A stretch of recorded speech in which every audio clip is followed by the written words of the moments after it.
Understood. I will bear the Tsaritsa's decree in mind. I don't see what's so awesome about it, though. Does he really think everyone else is as immature as him? I'm not stooping to Tartaglia's level.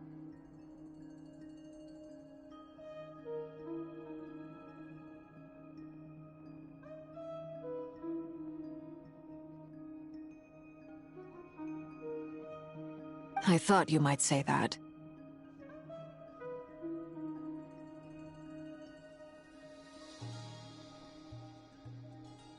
How's your progress? Quite promising, actually. That alchemist Albedo gave me a few ideas.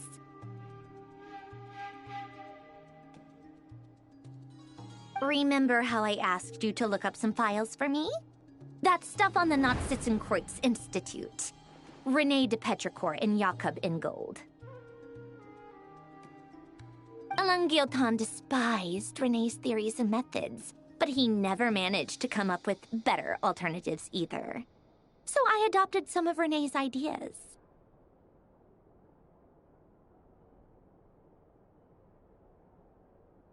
I thought Alain was like a father to you. He and René were mortal enemies, were they not?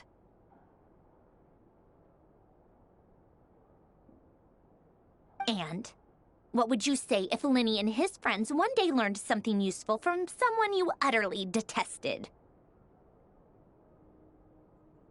I would applaud them for it. That would mean that they have surpassed me.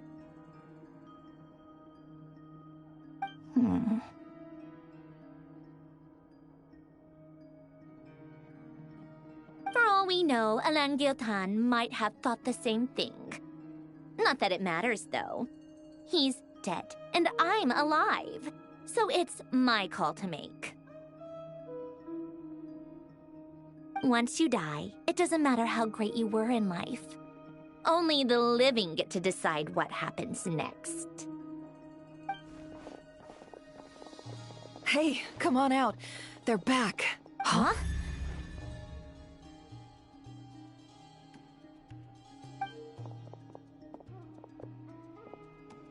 You're back? And your head's still screwed on? And you still have all your limbs? What does it look like?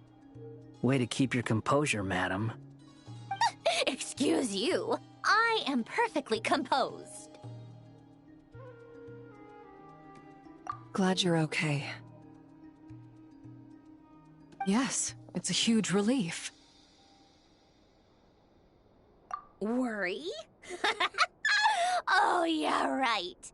You think we, the Fatui, were worried about you.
We were worried sick. Hey! The Traveler and I were already friends. You are free to join this mission in whatever capacity you please. Much like your tea parties. It's a laugh a minute with you guys. I must say, I was quite surprised when Mr. Albedo told me he would need no additional aid. We discussed this on our way back as well. I am rarely so unequivocal, but in this case, we had full confidence in Hat Guy. He said he knew what he was doing. Albedo and I pretty much had to just wait outside on standby. Meanwhile, Hat Guy broke into the energy field and rescued the Traveler solo. You didn't have to mention that. Well, I'm thoroughly impressed. You are a force to be reckoned with, Hat Guy. Is he back? Is he really back? Traveler! It's really you! Oh, thank goodness! Paimon missed you so much! You can finally breathe easy, Paimon. It's great to have you back in one piece! Oh, Paimon's been having nightmares the whole time you were gone! Look at them. You know, once you reach my age, there's nothing better than watching a misty-eyed reunion between friends. It's nothing. Same goes when you get to my age, too. I bet Ino and Anefa would be tearing up as well if they were here.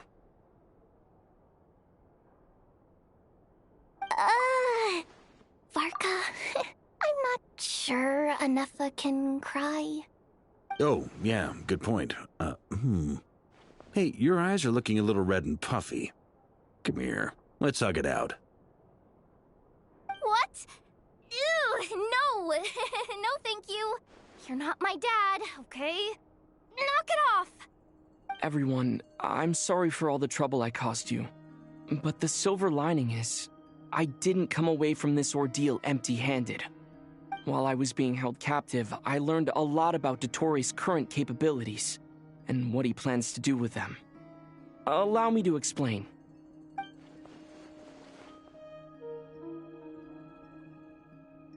The three moon goddesses were even more powerful than we imagined. No wonder Dottore believes himself to be equal to the gods, maybe even superior. Utter blasphemy. While everyone was gone, Nefer and I made an interesting discovery, and I believe Miss Sandrone has something to share too. Ma'am, perhaps you could do the honors?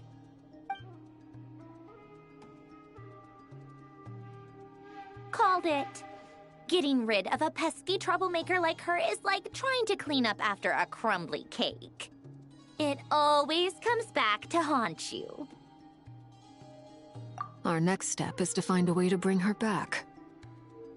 A place where time flows backwards, with no destination in sight. Surely it must have been created for a specific purpose. But I fear the answers are buried deep into Vat's history, held by great powers beyond our reach. It sounds like she's on a specific path through time, just traveling in the opposite direction to us. The question is, where does that path lead? Or will it keep going to infinity? We considered that question as well. Strictly speaking, time is not infinite. Indeed not. Every road has an end. Nicole! You sure loved quietly sneaking in mid-conversation. I do, in fact. It's something I've always done at our mages' tea parties. Quiet, mysterious, and persuasive. You wonder what lies at the end of her road. Well, just as the world has a beginning and an end, so too does time. And so, the end of the road is the moment that Teyvat was born. But where Miss Columbina will end up along this road, that depends on where this particular river of reverse time began. What about the original moons and the moon goddesses? Do they have a beginning too? All things do. In the beginning, no moons adorned the sky. It was the Dragon King Nibelung who raised the three moons into the heavens, and thus were the moon goddesses born. They were shadows of the planet, born to wield Nibelung's authority and oversee the world on his behalf. They were extensions of his will, manifestations of his majesty. But then one day, they disappeared just as suddenly as they had once been brought into being. Nobody knew where they had gone.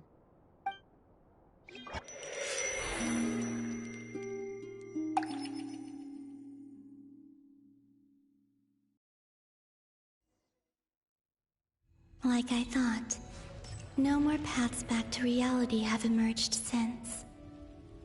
But how can I be sure that I'm going the right way without scenes from reality to keep me on track? I can't even be sure of how long I've been walking for. The further I travel, the less stable this space becomes. There are even moments where I can sense something that feels like abyssal energy. They can just materialize out of thin air.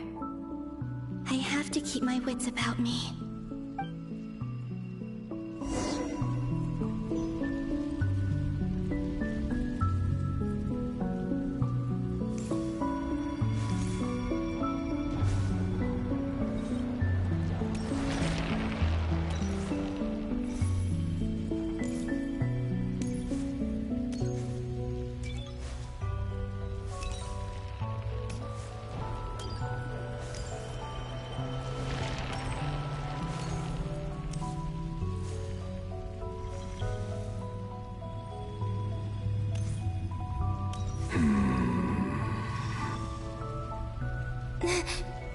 Is that the Ray here of Solnari? I can't believe he survived. How did he do it?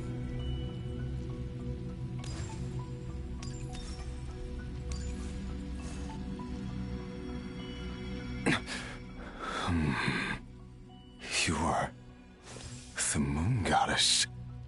But how? Please, there's no need. I'm not interested in fighting anymore. I find that a little difficult to believe. Yeah. Honestly, so do I. The way you used my own power against me was... It was a brilliant strategy. And then, in the final moment before I was thrown into this space, I got to see an old friend. Mr. Dainsleif. Right. It was so long ago now. But we were friends once. When I first got here, I was filled with hatred, remorse, and rage. How I cursed and devoured. I tore everything here apart. I was consumed by the desire to leave this place and have my vengeance. But to no avail. This is a place with no exit. This is the second time I've entered this space. Though I have no memory of the first. I was torn to shreds the moment I entered. But this time I survived. It must be partly because of this new body. And partly because of all the Kuvaki I absorbed in Nodcry. Are you the source of the abyssal power in here? Not all of it. Some is from when I first arrived here and tried to destroy everything. But there was already a degree of abyssal power here before I entered. And like a venomous snake baking in the merciless sun, it tried to slither into my shadow. Tried to? So, you rejected it? Yes. Because after that, the world suddenly became silent for a moment. What do you mean? The voices in my head, they were gone. And then, I saw her. Her? Thelindis. My former lover. Never mentioned that she saw a memory of Thelindis leaping into the moon's reflection. More precisely, I saw her afterimage. I'm sure the real her is long gone. She was just an ordinary Conrian. She couldn't have survived here for very long. Anyway, why have you come here? Didn't you know it was a dead end? If I hadn't escaped through the Moon Gate, my friends would have been in far greater danger. Oh, I see. Because of your power. The power of a moon goddess. What? You'd like to know how I know, wouldn't you? The one who resurrected me said so. I could hear a deep lust for power in his voice. Do you mean... Dottore? Dottore. So that's what he's called. He'd been collecting fragments of my body for a long time. All so that he could resurrect me at the moment of his choosing. I had no interest in his research. But being as corroded by the Abyss as I was, we were aligned as far as hunting the moons and recovering my strength were concerned. So that's why the Wild Hunt suddenly became so active in Nodcry. When I left the Fatui in my weakened state, Dottore must have felt that his time had come. Moon Goddess, could I ask a favor of you? What? I know this is a lot to ask, especially from someone who tried to kill you. If you refuse, I won't fight it. But this is the only thing I desire now. Nothing else matters. What do you want? I'd like you to take a message to Thelindis for me. Thelindis? But... Yes, she's dead. But like I said, I saw her afterimage. I can sense that some part of her soul remains here. Far, far ahead. Why don't you go and speak to her yourself? I can't. I don't know why, but I can't move freely in this space as you can. All I can see is a glimpse of her, walking away. Just like the moment when I last saw her in life. In return, I will clear these abyssal obstacles for you. No, not in return. I'll clear them for you, whether you want to help me or not. It feels like something I ought to do. Why? Yeah. Why, indeed. I've been asking myself that question a lot recently. Why did I do the things I did? I'm tired of it all. Tired of the person I became. People used me. And then I turned around and started using others. I hurt a lot of people. I think I grew tired of it long ago. But I wouldn't admit it to myself. And ultimately, that's how I ended up here.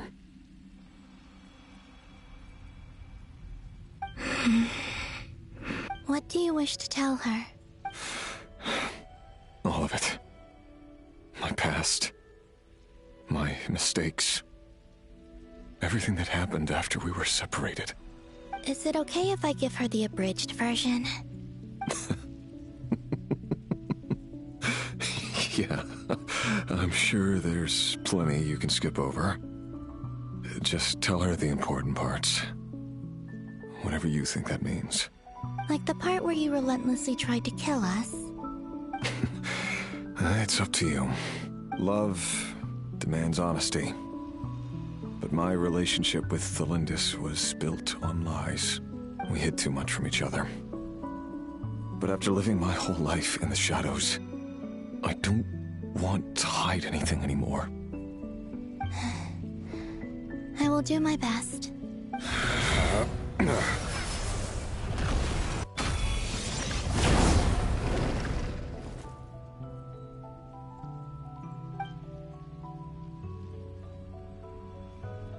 There. The Abyss will no longer stand in your way.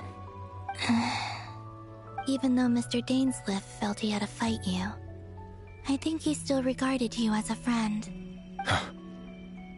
Dane? He said that you betrayed him. But he also felt great remorse at never having understood what you were truly going through. Why tell me this? Because if he'd known that someone could take a message to you, I believe that's what he would have said. Thank you. It means a lot. I know this will sound strange coming from me, but don't die, Moon Goddess. I can tell that you're determined to get out of here.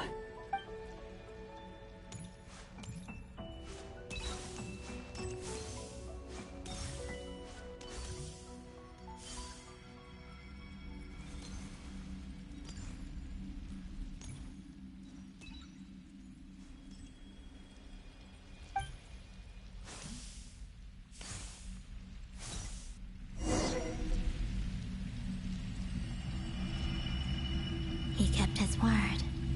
The abyss is no longer obstructing my path.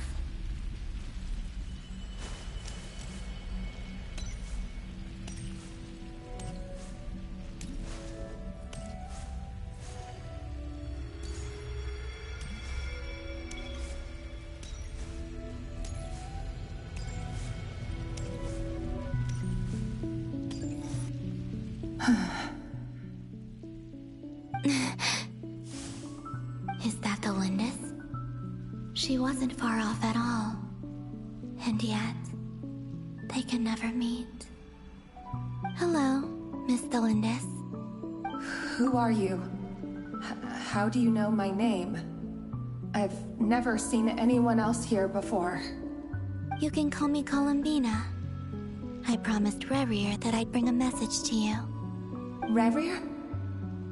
My Rerir? Is he well? He's doing better than he was. Better than he was, huh?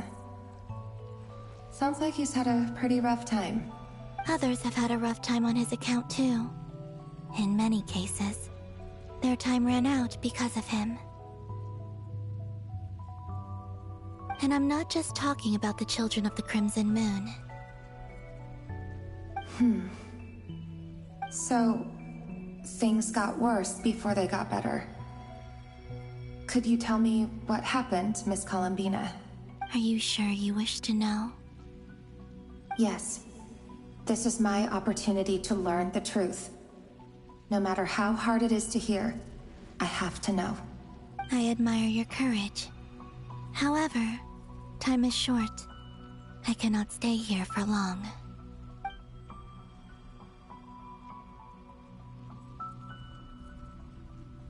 Rerir had seeds of hatred in his heart, and many people nursed them for their own ends. On some level, everything he did was to try and find a way to see you again. But in the end, he came to regret his mistakes. He wanted to apologize for hiding his past from you. Beyond that, he did not say specifically what it was he wished to convey to you, but I'm sure that you've always been on his mind. You are what has kept him going over all these years.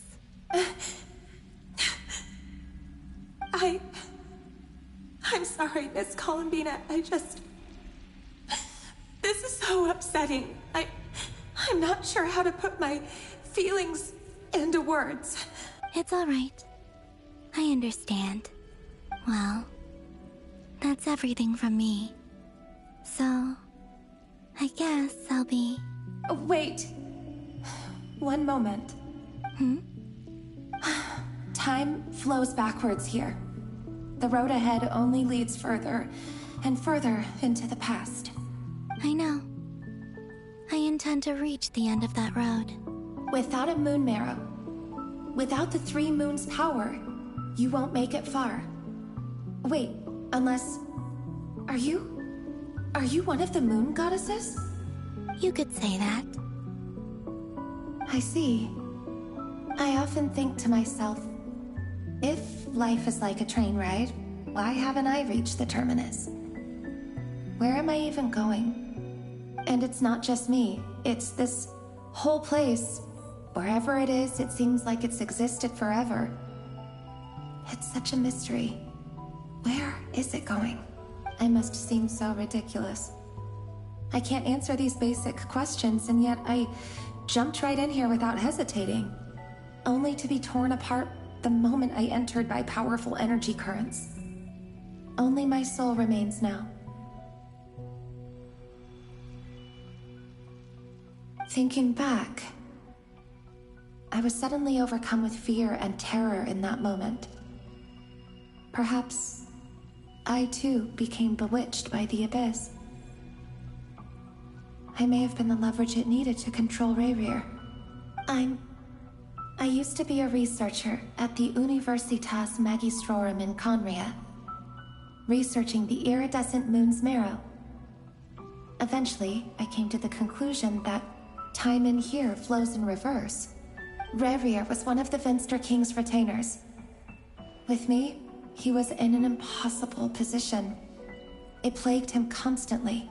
I wanted to help him escape his lot in life. I wanted him to be happy, so I thought I'd use this place to return to the past. At the time, I thought I could just go back to the day that the Venster King first found the princess. It was only after meeting the princess that the Venster King started going too far with his research into the Abyss. That was the day all of our woes began. I thought I could stop the king from ever meeting her and solve everything. I couldn't kill the Venster King himself, so I had to find another way to save Rayrir. That's why I wanted to go back, to kill the person who had brought new possibilities to our realm. I'm sure it was a futile endeavor, but the Abyss probably enhances the basest human desires. So I naively hoped I could change everything, but I was simply too weak. Like a speck of dust against the whole universe. Look at me. I didn't even survive the journey here. Not physically, at least. I know I'm never getting out of here, but you're different. You can make it, and I want to help you. I owe you that much. How do you plan to help me? Have you noticed the golden energy that exists here?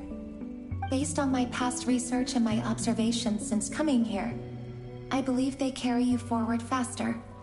I can share what I've learned, and help you understand the pattern in which this energy appears.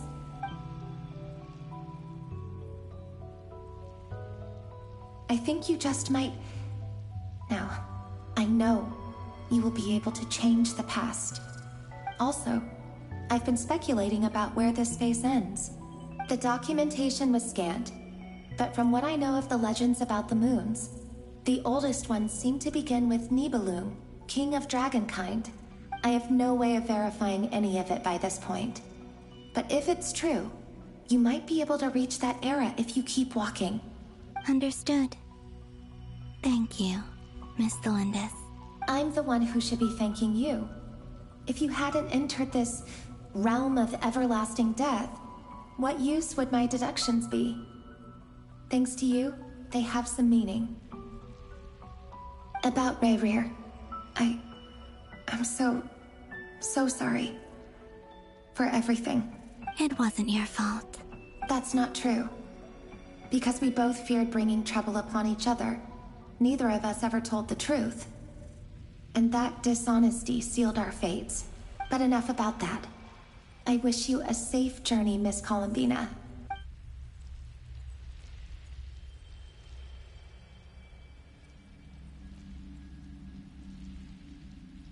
And may the outside world never have to experience pain like this again.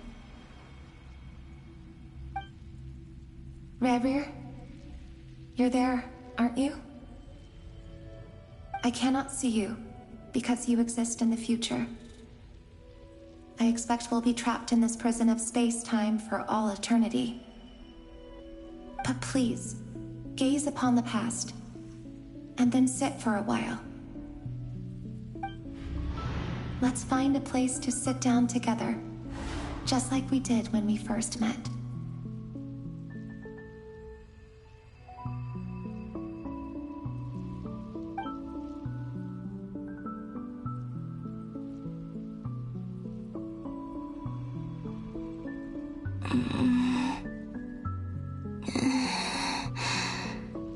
How long have I been walking?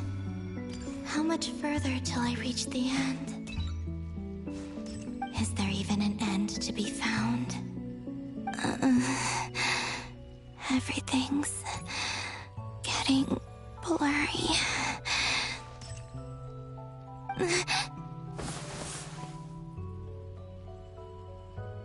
Huh? Are you all right, little sister?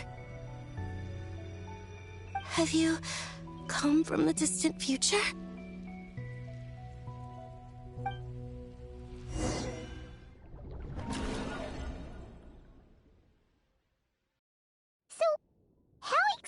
Did the moons just disappear?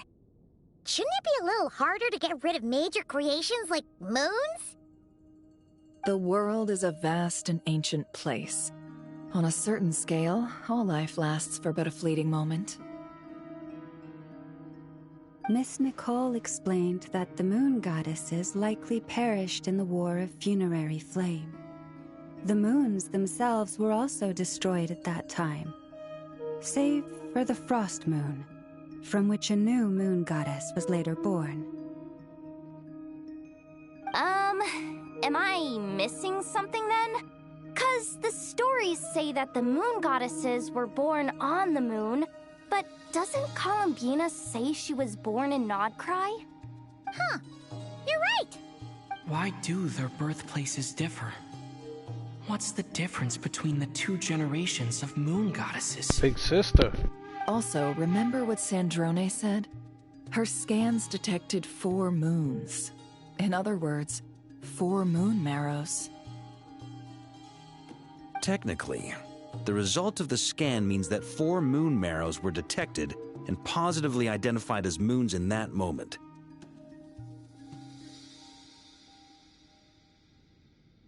In other words, this piece of information alone isn't enough for us to know how Miss Columbina is doing right now. Yep.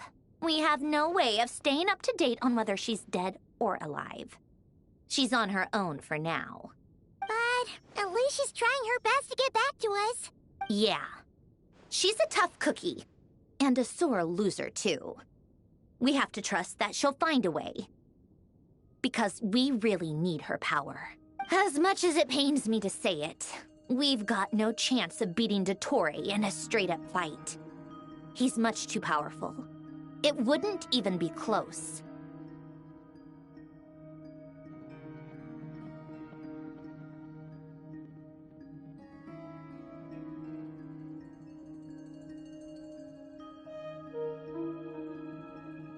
That maniac is going to devour everything in his path until he reaches us. We need to find someone or something that can stop him before he does anything worse. I'll be frank. Our only hope of defeating this false god is with a real moon goddess on our side. I'm not just saying this because Columbina's a friend and I want her back safe and sound. It's just the truth. And I know that even she was no match for him when he attacked, but I don't have a better solution. We're not giving up on saving her, whether she can defeat Dottore or not. Right. Don't worry, Miss Sandrone. We're all aligned on saving Columbina. No one's trying to argue that we can only justify saving our friend because it will help save the world. This is about multitasking. We want to save both. So, she's more than just a moon goddess to you guys? Absolutely. Duh! She's part of the gang! And you are too, you know. Yes, I know. You don't need to labor the point. I knew that the moment I came running over with my documents that I was part of the in-group. I mean, if Arlecchino can fit in, I certainly can. Anyway, as for how we get Columbina back, I've been working on it constantly. But I think I'm still lacking certain information about the moon. I'd probably get there if I could continue my calculations, but the problem is, I've run out of computing power. Computing power? You mean you need more energy? No, the issue isn't energy, it's processing power. There's so much data to get through that the whole process has just ground to a halt. That's a tricky problem. Rene de Petrichor of the Notzitzenkreuz Ordo once foretold the fate of the world. But I don't know how he did it. My guess is that he used the primordial sea's power. However, that won't work for me. His methodology was vastly different from my own. What's worse, they're incompatible.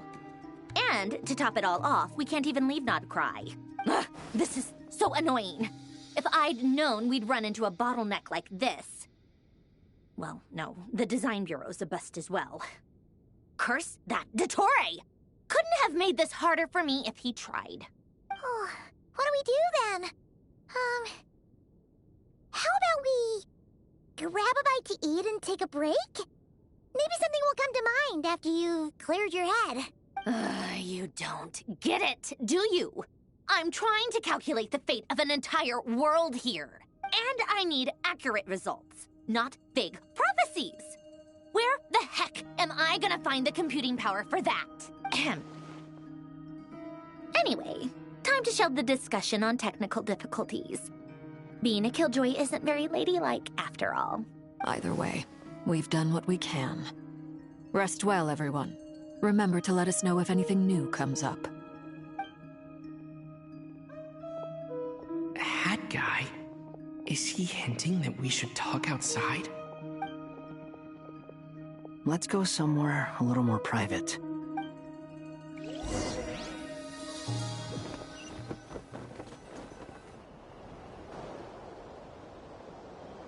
You know that Dory went back to Sumeru, right? Yeah, she mentioned she was planning to head back.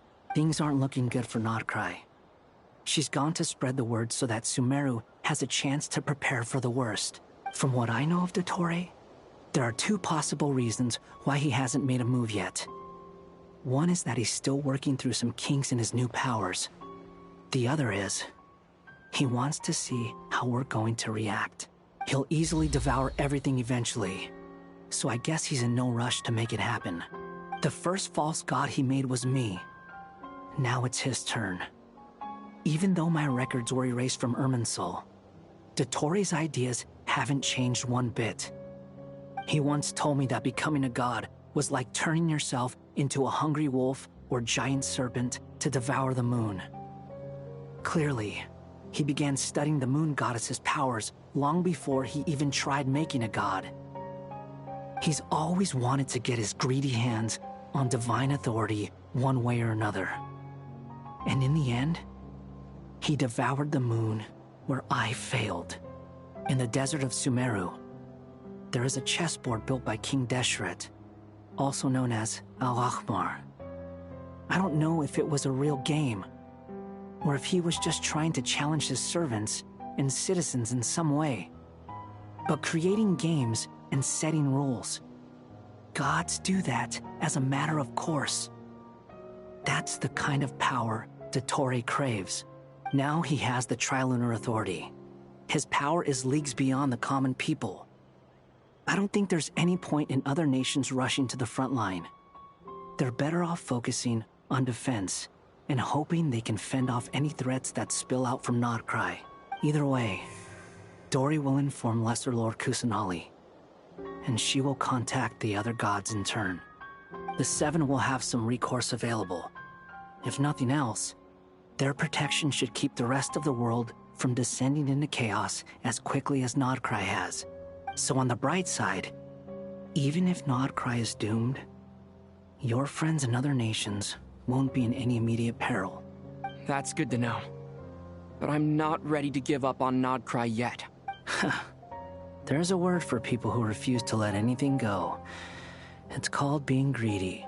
Maybe it sounds greedy to you, and probably naive too. But whatever you call it, that's what gives me the determination to keep fighting. Battles are fleeting, but the will to fight is a long-term commitment. Give up for even a moment, and your resolve will shatter. Why do you always feel the need to do the right thing? No one is born to be a savior. I mean, who's gonna criticize you if you fail or give up? Don't take this the wrong way, but Dottore said something similar to me. I guess the Fatui attracts people who don't believe in saviors. Not necessarily. It's less about belief for me. I just want to know how determined you really are. After all, I don't owe anything to anyone else here. Only you. You look kinda worried. If your arch-nemesis was about to achieve their ultimate goal, I think you might feel a little worried too. That's true. Dotori is about to become an omniscient, omnipotent deity. That's gotta be a bitter pill to swallow. Still, you're calmer than I expected. Obviously, I have to admit that my past self was a reckless fool who misunderstood not only the point of revenge, but how to achieve it. And as much as I want my vengeance, I know I'm not gonna get it by acting alone. If the world's taught me anything, it's to think before I act. Too bad it never taught me any other virtues, though. So, I am going to destroy Dotori, no matter what it takes. So, what's your plan? I'll get to that. First, tell me, what do you think of Sandrone? Just like Paimon said, she's a friend, part of the gang. How much do you trust her? This is a serious question. Think carefully before you answer. Although she's with the Fatui, she has her own values, and she's helped us a lot. If nothing else, she's clearly going the extra mile for Columbina. I see no reason not to trust her. If you say so. In that case, the three of us need to talk. I have some thoughts about her computing problem. It can be solved, but it will come with a cost. How much? If I can afford it, I'll cover it. Sometimes your heroism really backs me into a corner. You know that? Come on, let's go talk to her.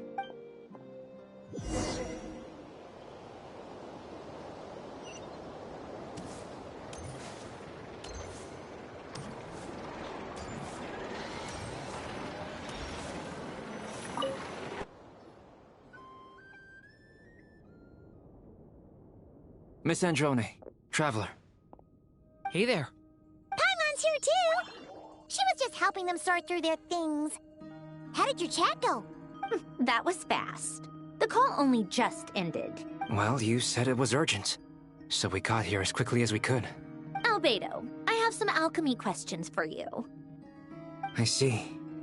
Looks like my knowledge proved useful after all.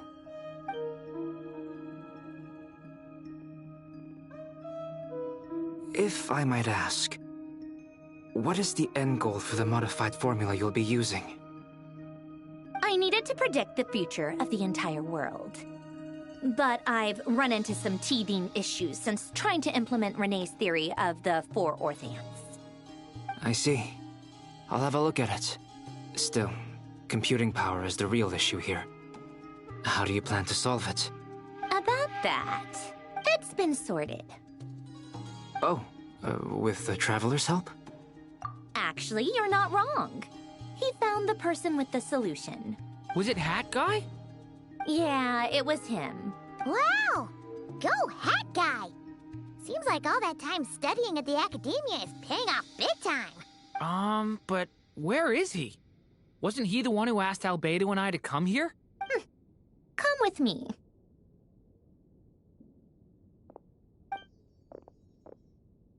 Hat Guy? What's happened to him? Hat Guy! Can you hear us? No response. I guess he's in hibernation. Hat Guy mentioned that he was a puppet. It seems that his functions are currently shut down. I presume this has something to do with the solution to your computing problem. That's right. He and the Traveler came to see me. Wait, what? You have a solution? Would you calm down? Why do you always react so hysterically to everything? Excuse me? How would you know? You shouldn't be so quick to judge complete strangers. It's very bad manners. Oh, please. It doesn't take that long to figure out that you have a temper. Where does a mere student get that kind of confidence? I've actually published more papers than you. Not that status counts for much. Even Paimon's applied for academia admission. Huh? Are you serious? See? This is why I can't be bothered to explain myself. She recognizes no one's skills but her own. Okay, fine. I'll hear you out. So, tell me, how do you propose to solve my computing power problem? This world itself is constantly processing all kinds of information. If it's the world's future you're trying to calculate, you need a processing device that's designed to cope with that volume. Easier said than done. Only Irminsul can handle that kind of... Wait, is that what you're suggesting? But surely we can't just plug my formula directly into the ley lines. You should be able to tell that I'm not human, right? Yeah, I noticed.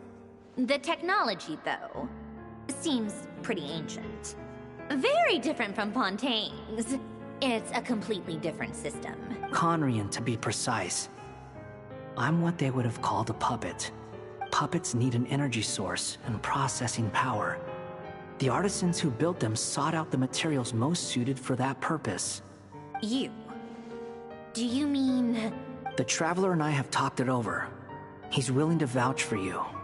So, I'll allow you to borrow my core for your calculations. It was built using wood from a silver white tree, which makes it a small part of Irminsul. Conrian technology and Irminsul wood. Who in the world could have built you? Are you sure about this? A puppet without its core will cease functioning completely. And if it's left in that state for too long, it might not recover. You could die if you do this. You do realize that, don't you? I can put two and two together, yes. No need to rub it in. I won't lie to you. This has never been done before. I cannot guarantee your safety. Doesn't matter. I'm prepared for the worst. Did you two actually talk this through? Is he... Are we really considering this? Yes, we discussed it. The bottom line is, he trusts me, and I trust you. Let's give it a shot, shall we? Honestly, I have no clue where this kid even came from. But for whatever reason, he lent me his core to use in my formula. I'm very close to finishing my calculations now, and the core is currently in use. So I'm sorry, but I can only show you a sketch right now. This is what the core looks like. A silver white branch. It certainly matches the legends told about Irminsul. Is Hat Guy gonna be okay? He's not gonna die, right? Right? In theory, he should be fine. As long as we put his core back in time. Beyond that, all I can say is that I'll try my best to avoid risk and make sure the core doesn't sustain any damage. I think I know why you called us here now. Someone needs to watch over his body and make sure it's protected until the process completes. Correct. He said that the only ones he trusts here are you two, and the Traveler. And the Traveler will have other work to do. He will have our undivided attention. Aww, Hat Guy. On a more positive note, things are progressing steadily on my end. I'll call everyone in for a meeting once the results are out.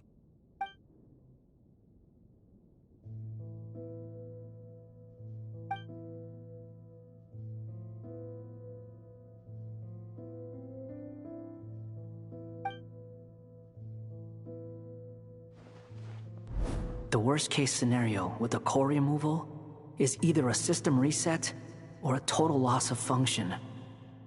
But I'm not afraid. A quiet death should have been my fate long ago. A core is completely different from a heart. It's like another vital organ entirely.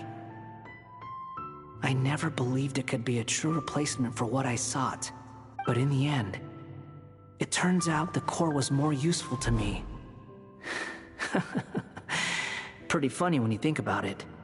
It's like the punchline of my entire life. Do you think there's any difference between a puppet and a human? If not, then this would just be another samsara. I have already experienced both a past life and a next life. Part of me wonders whether I'm only capable of making this decision because I've become a real human. What's with that expression? Isn't this a good thing? Sandrone will succeed, won't she? She has to. She will. We all have to persevere until this is over. That's right. And I'll protect you all until a moment of victory arrives.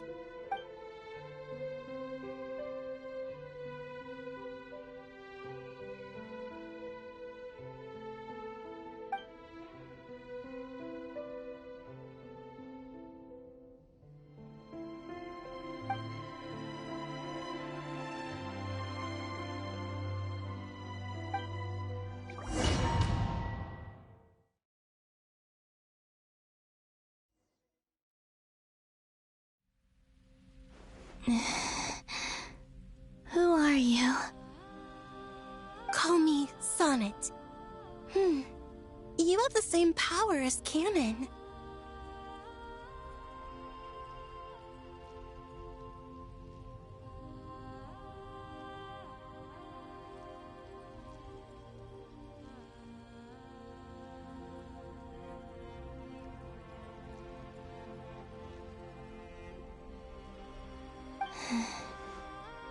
Sonnet. So, you're the goddess of the iridescent moon? Oh, goodness! You recognize me? Well then, what's your name? Columbina. Columbina Hyposelenia. Hyposelenia? What a lovely name. Did you choose it yourself? It was a joint effort between me and my friends. Friends? You mean your friends in the heavens? Huh? Oh, sorry. You must be exhausted. I apologize. Hang in there. Let me introduce you to my older sisters. Do you mean the other two moon goddesses? Arya and Canon? Wow, you sure know a lot. Hey, does that mean that our story goes on into the future? Oh, I guess that wasn't the best question to ask. It's all right. We were prepared for that possibility.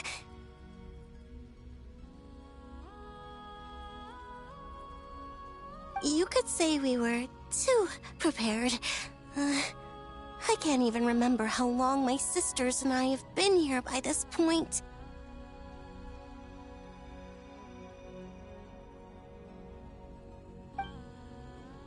When did you get here? How long has it been? I can't say for sure, but it feels like it's been forever. I see. Are you feeling all right? You look a little unwell. I can hold out a while longer.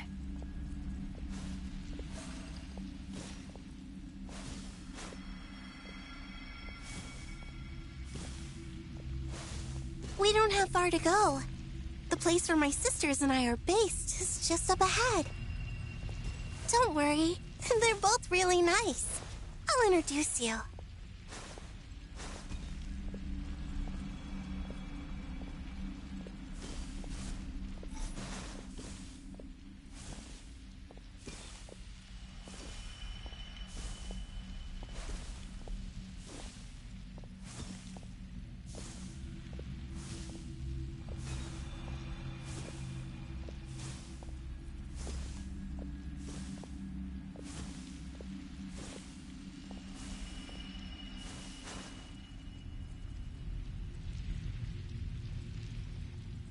Sisters! I'm back!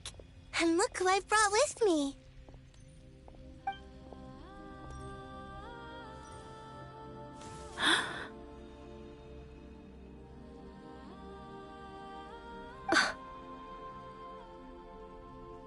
It's our lovely little sister, born in the far future. The pleasure is all mine.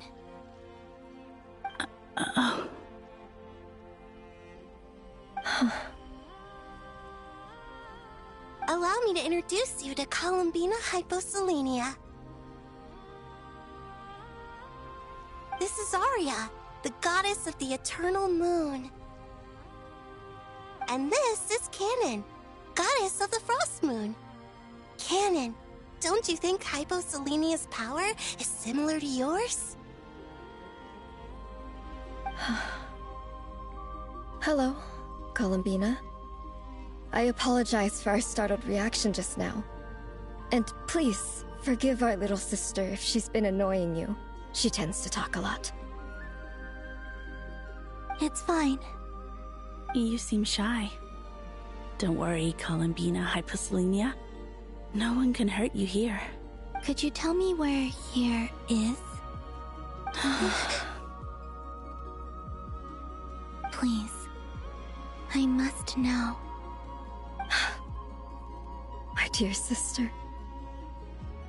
This is where Tevat's original ruler, the Dragon King Nibelung, imprisoned the moon goddesses. What? You're scaring her, Canon. No, I'm fine. Please, continue. Nibelung, our original master, created us in the distant past to maintain Tevat.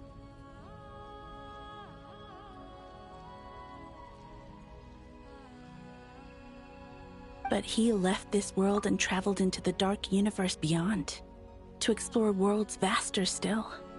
Day and night, we fulfilled our duty in the heavens, until the day that the first Descender arrived. The great ruler of the firmament. The heavenly principles. Is that what later generations call them? I see. But we did not reject them at first, nor did they seem to harbor ill intent towards this world. We coexisted in peace. They were like a guest in our home. Slowly, however, we came to realize that our guest had a growing desire to change and dominate the world. And you didn't stop it? No. There was an order to the rules they set up that Nibelung never taught us. We wanted to know if this order would bode good or ill for Tevat.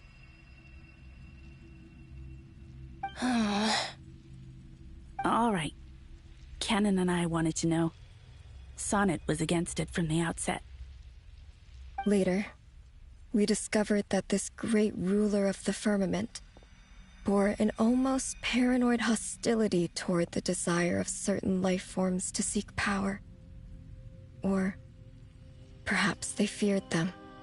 They would even cast down celestial nails as manifestations of their power, to punish the civilizations of the world below. Only this was far beyond mere punishment. Right. Their rules brought order, but the price people paid for merely testing the limits of those rules was far too great. I did everything in my power to help the punished escape catastrophe, but still, too many lives were lost. The ancestors of the Frostmoon Scions were some of the ones you helped. But just when we had decided to take countermeasures, the Dragon King, Nibelung, returned. And so began the War of Funerary Flame. So, that's the name the world gave that war in the future. Well, who won in the end? As far as I know, the Heavenly Principles won, although it came at a great cost. They remained in Tevat, where they continue to rule to this day. And the world's original master, the Dragon King Nibelung, was destroyed. And what of the moons? Are there still 3 moons in Tevat's skies? You can tell us the truth, Columbina. We know we are but remnants of a bygone age. We are prepared for the answer. Only the frost moon remains. But it has been cast beyond the false firmament by the heavenly principles. The eternal and iridescent moons were both shattered during the war. So death finally came for us in the end. Sonnet. But you're still here, aren't you? A moon goddess cannot live without her moon, Columbina. She's right. That's why I began to disappear. Because the frost moon is cut off by the false sky. How much worse it would have been if it were outright destroyed. Our souls may endure within this lunar palace, but if our moons are destroyed, then we shall disappear the moment we depart from it. I'm sorry. There's no need to apologize to us, dear sister. If anything, we owe the world an apology. If only we'd decided to act sooner, rather than arguing amongst ourselves. all the more reason not to spend this time in regret and repentance. Instead, we should focus our efforts on how we might help our future sister. Sorry? Don't you see, Columbina, your story is not yet over. Is that not why you are here?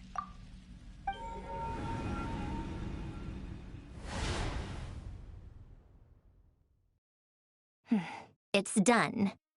Initiate numerological array. Continue running primary process. Calculate the world's fate through extrapolation. And identify nodes of potential change. Secondary process, scan for moons. Still 4. The number of moon marrows hasn't changed. Wait, let me think. Is it possible that there's something I've been misunderstanding about the moons all along? Variables. Variables in the world. I know where potential variables within the world come from. So what about the moons? Are there any variables there? Like their life or death, for instance. What if being alive or dead makes no difference to a moon? But that's so strange. Even immortal gods can die. Why would the moons alone be... Wait! Wait! I've got it! I've got it! If alive or dead is considered a variable, we might have had this wrong the whole time. No one ever said that a moon marrow equals a living moon. We just made that assumption ourselves. Initiate secondary process. Scan again. This time filtering out interfering perimeter, moon marrow. I don't care if they're natural or artificial. Get them out of my search results! Why? It says 3 moons still exist in Teyvat, even after excluding the moon marrows. But we know for a fact that 2 of them are dead. Redo the scan. Narrow the results to living moons and real moons. No, scrap that. Narrow it down to moons that have lunar authority and remain alive. Why? Why is it still 3? What is this, Columbina? Has the world lied to us? Or are you the one pulling the wool over our eyes?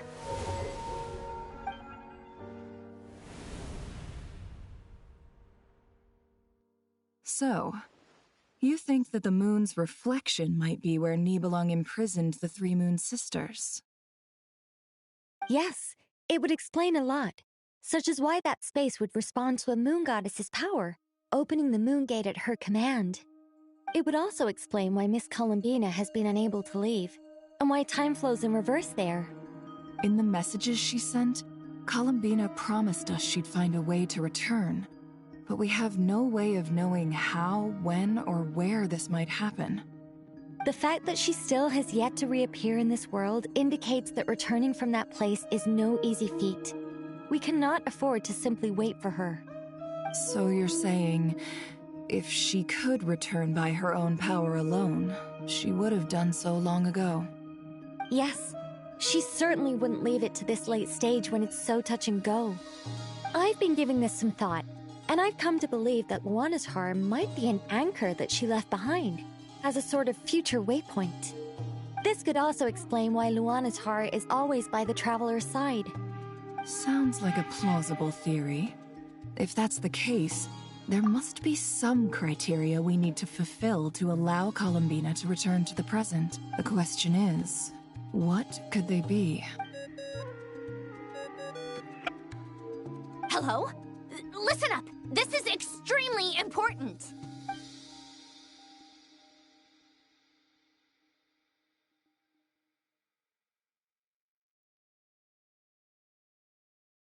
Not only is Columbina alive, but she may well exist in a form unimaginable to us. I'm still unclear on the details, but she's done something truly inconceivable in the past. And the clue to what she's done lies in the moon and Teyvat sky. Truly amazing. Oh, I'm so delighted for her. I'm sure we all feel the same. And I'm sure Columbina is ready to get back here and fight by our side. I'll keep my calculations going and try to find some way of coordinating with her. But that's not an excuse for everyone else to slack off, okay? All of you had better keep trying to think of solutions. How can the dead moon still live? And Luanatar...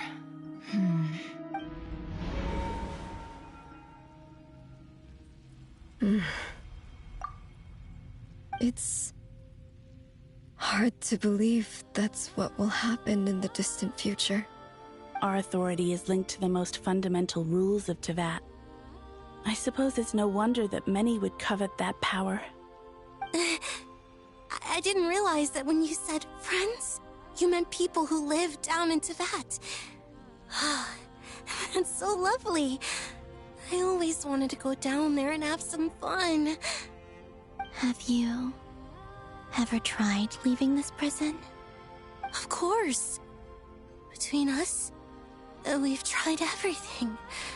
But no matter where we go, this space will eventually bring us back here. It's like the center of a whirlpool.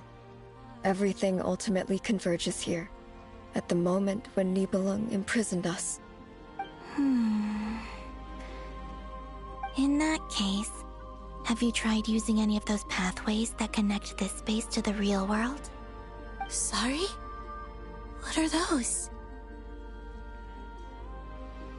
They're passages through which you can make small-scale changes to reality by using Kuvaki. Or am I the only one who can use those passages? Because part of my soul remains in reality. Kuvaki. What is that? You don't know? It's a unique kind of elemental energy found only in Nodkrai, the land from which the moons arose. Oh. Well, it's true that the moons first rose up from the part of Teyvat you say is called Nodkrai. But there is no difference in the elemental energy between there and anywhere else. What? Could you show us some of this Kuvaki? Hyposelenia? Maybe if we see it, it'll make more sense. Okay.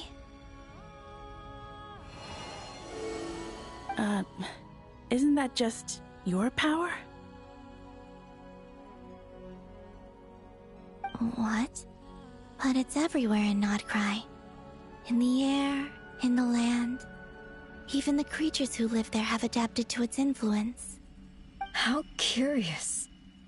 This Kuvaki certainly did not exist anywhere in the world before we were imprisoned. Let alone influence living creatures. So, how exactly does it affect them anyway? Can they float in the air like us? This is so strange. Why would their reality differ so much from mine? Columbina, you're looking for more than just a way out of here, aren't you?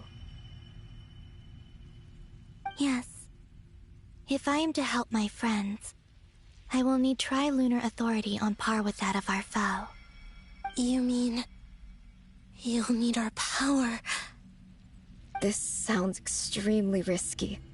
The Three Moons' powers are not mutually compatible. Concentrating them into one goddess will be a very painful process. And if anything goes wrong, it could tear you to pieces. I know. But I'm willing to take that risk. Even so, let's say we successfully transfer our authority to you. How will you take it outside this prison? Nibelung constructed this realm specifically to prevent us from using our powers to interfere in his war. No moon goddess can leave this place alive. What if I don't leave alive?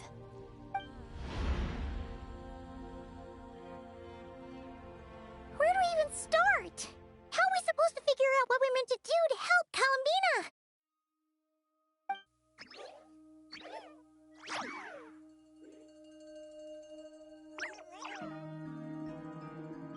Columbina?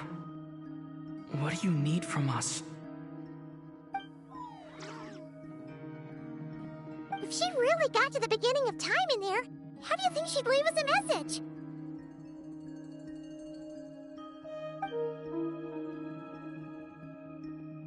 You don't think she'd write it down on a stone tablet somewhere in the hopes that we'd find it, do you? Seems unlikely. Columbina may not talk a lot, but she thinks deeply about issues like this. Let's review what we know. This is the Columbina who fought alongside us against the Rehir of Solnari, and with whom we celebrated Moon Prayer Night. She knows our personalities, our ways of doing things, even our unique strengths and abilities. So, if she wanted to tell us something from a long, long time ago, what would she do? Oh.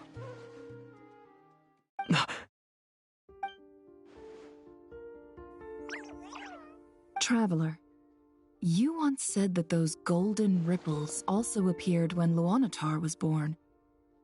What if Columbina left Luanatar here, not just as an anchor to the real world, but for some other purpose? If she is part of Columbina, and Columbina knows that I can see past events through her...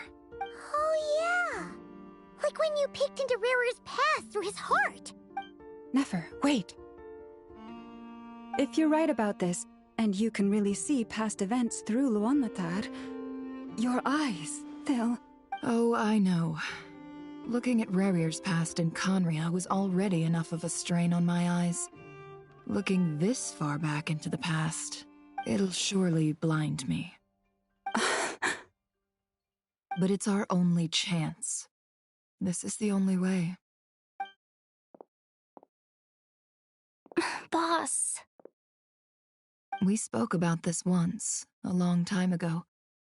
Do you remember what I said, Yehoda? The day I lose my sight, the Curatorium of Secrets will be yours to run. But... What's wrong? I'd be overjoyed if I were you. This day's come a lot earlier than either of us expected. I need to know you'll honor our agreement, Yehoda. Promise me. Yes, Boss Neff. I promise. Are you sure you don't want some time to think this through? What is there to think through? I should have gone blind after our battle with Rerir. Frankly, it's almost criminal that I got away with it for this long. Then at least let me take some precautions on your behalf. And if you really do lose your sight, I'll visit your office every day and make sure you're well looked after. Oh, please, anything but that. I was actually ready to go through with this. Are you trying to scare me into backing out? As if I could ever scare you. I'll assume you're just joking to calm your nerves. All right, enough chit-chat. Let's do this.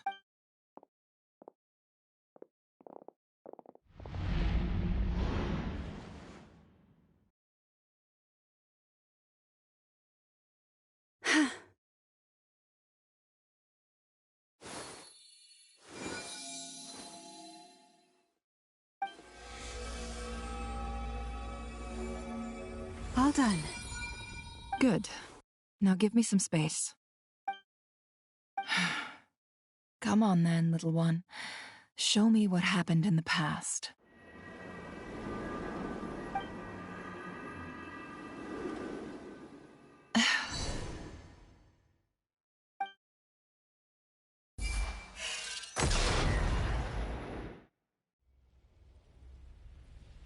Between the Trilunar Authority, Kuvaki, and the soul-surviving moon, the Frost Moon.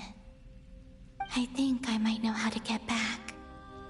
But I will need my sister's help. Time to go talk it over with them.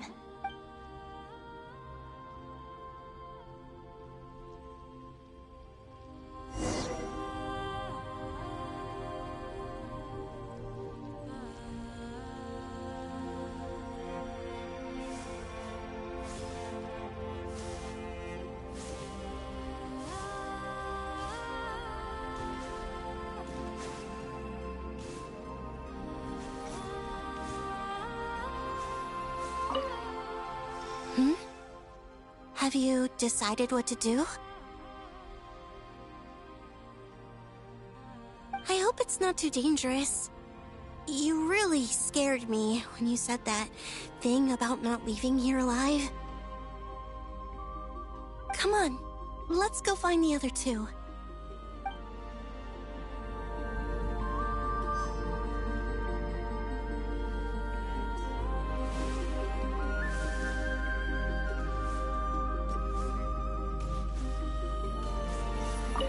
Seems you have reached a decision. I'm all ears. What do you propose?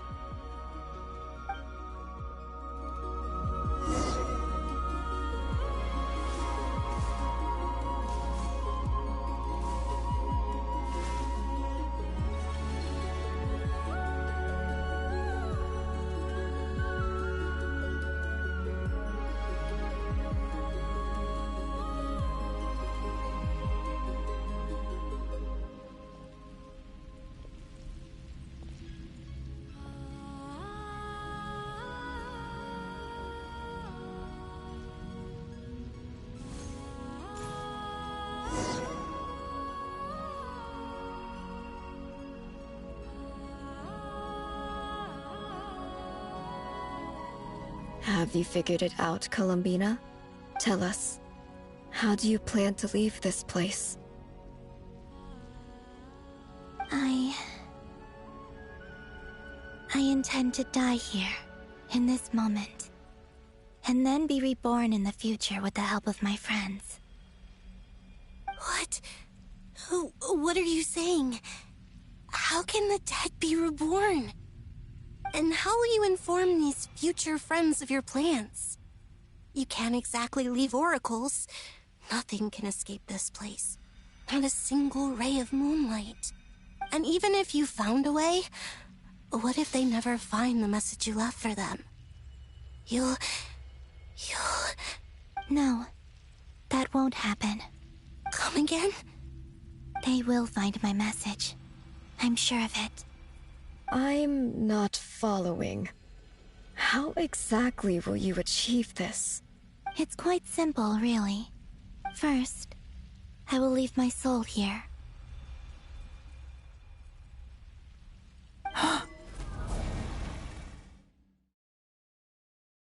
I see it. Your soul? You mean you're a divinity? Yes. I once left a portion of my soul in the future. One so small that this prison barely noticed anything. In this very moment, she can resonate with my soul across time. When the time comes, I believe that she can serve as an anchor to pull my soul from here back to the future reality. Just as gravity connects the world to the moon. Exactly. In the future, where I came from, the moon has been cast beyond the false sky, but I can still feel that it is there. In a similar way, I can feel a connection to the soul fragment I left behind even now. My friends can use it to detect my presence. But how do you just leave your soul here? Is that even possible? On my way here, I met an ordinary mortal who entered this place long before I did. Her body is long gone, but her soul remains. And before that, I encountered an old enemy whose entire soul survives here intact, while the power that once corrupted his body has faded away. So, Perhaps this space is specifically designed to imprison divinity and authority, but not the physical body. Still, even if your body can escape, would it not just be a lifeless husk without the soul inside? Wait, is that what you meant when you said you wouldn't leave alive? Yes. I shall turn my body into moonlight and pour it over Nodcry. That power shall protect the land and quietly blend into it, awaiting my soul's return in the future. However, I cannot do this on my strength alone. I would need your help to do this, so I'm humbly asking for your assistance. Oh, dear sister, you need not be so formal. As I said before, we are but remnants of a bygone age. You, on the other hand, were born alone in that distant future, and you have walked a long and lonesome road since then. How could I bear to let your story end here in this dungeon? Don't forget, we are your sisters, your family.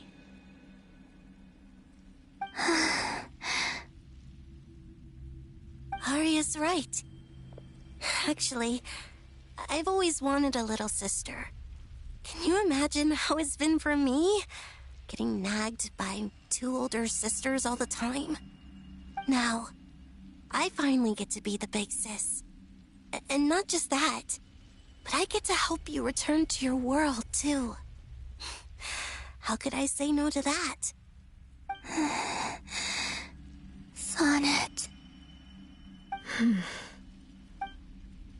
Kennen? I'm sorry. I know this is a bold request. The Frost Moon is rightfully yours, and it remains intact. Oh, no, please, don't misunderstand me, Columbina. I was just thinking back on the years that the three of us once spent together. You cannot imagine how happy I am to hear of the future world you describe. The Frost Moon Scions, your lovely, kindly friends. For the three of us, whose purpose in life was to maintain the peace in Teyvat, it is a great relief to know that the people of this world live in such an abundant future. If your plan can save them, and save Nodcry, I will gladly give you all that I can.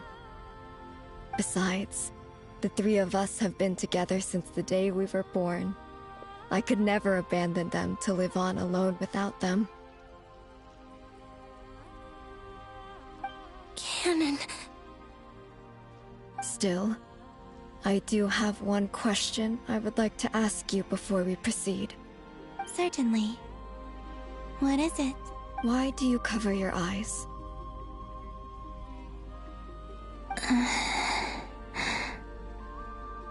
Yeah, I was curious about that too. But it seemed personal, so I didn't want to intrude. There was a time when I refused to look upon the world. I believed it was full of nothing but lies and falsehoods. I wished to hide my feelings, seal my heart, until I could return to my true home. I see. Perhaps that decision saved you from ever having to see the false sky again. But at the same time, you likely missed out on many true and precious things, like the smiles on your friends' faces. Promise me this, Columbina. When you return to the future, open your eyes, take a look at the world around you, and see your friends.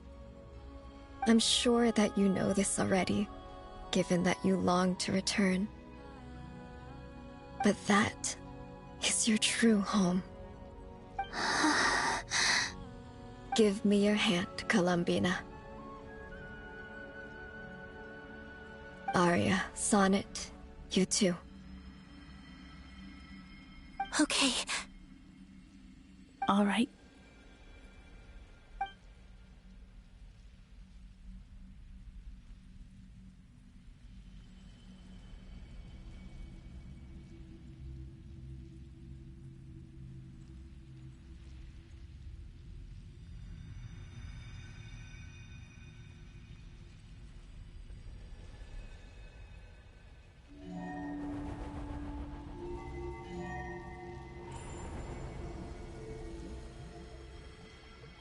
We once were the song sung for eternity, but now it is you who must continue to sing. We once were the tides in the great river of time, but now we subside, and you arise. We were the messengers of madness and inspiration, but now the lies have faded, and your truth must endure. We are souls awaiting the sun. You must return to be with those who smile when they see your face.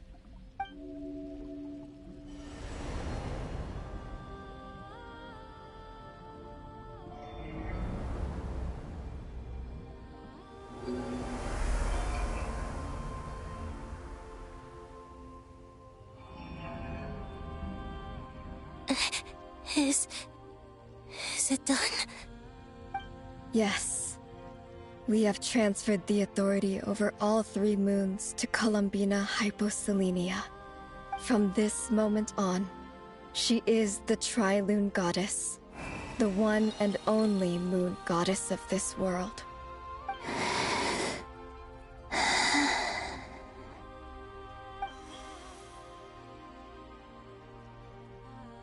Thank you. Thank you, my sisters. Now go, and do what you believe is right, Columbina Hyposelenia.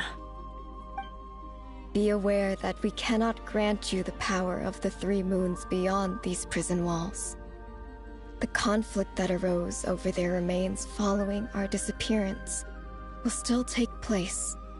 I understand.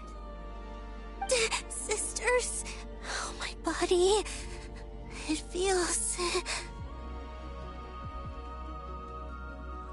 Now that we have given up our power and authority, our bodies are merely mortal shells.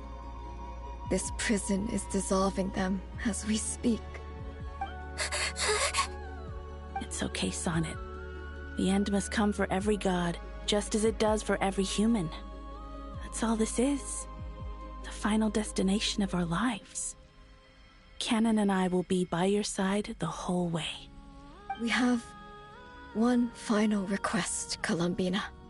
Could you use the 3 moons' power to send us back into the real world? Now that we have lost our powers, I doubt this space will seek to hold us further. It's just...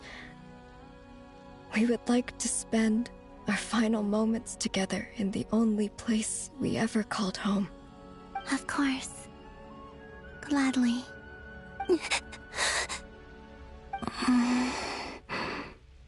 Sonnet? Yes? Don't... I wish I could tell her not to give in to the abyss. Not to be afraid. But is this really what I should say at this moment? Don't forget. I'm so glad to have a big sister like you.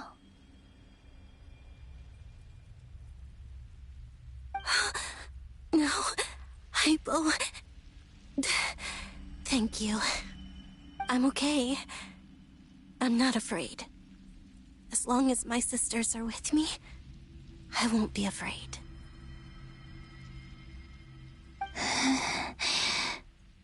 It looks like this is goodbye, sisters.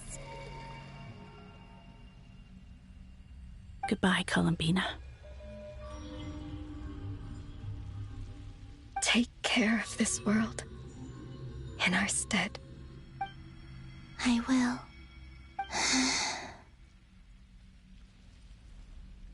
And now, it's time for me to bid farewell to my body, too. May it become the moonlight that keeps Notcry company through the long years ahead. So this is why Notcry was not always home to Kuvaki. It only appeared after I poured my body out upon this land, and only this land. Kuvaki responds to me because it is me, my body, answering the call of my soul. And the golden energy I've encountered on my way here was, in fact, that very soul, which I am about to leave here to guide me.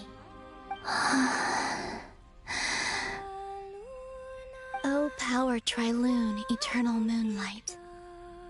I, Columbina Hyposelenia, lay aside my body. Let it be cast into the dark night to illuminate the future. May it be a companion to all who dwell beneath the moon.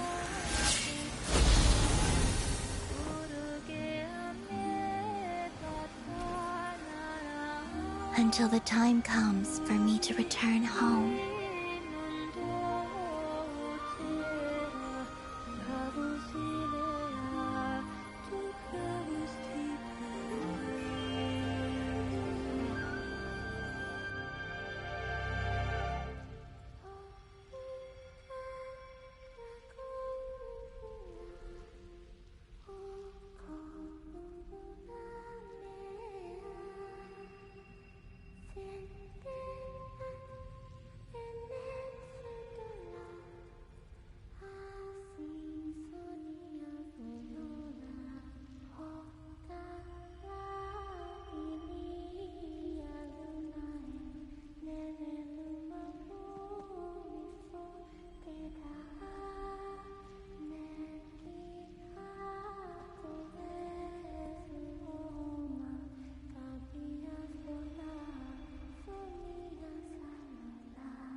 That was crazy! Were we even allowed to see that?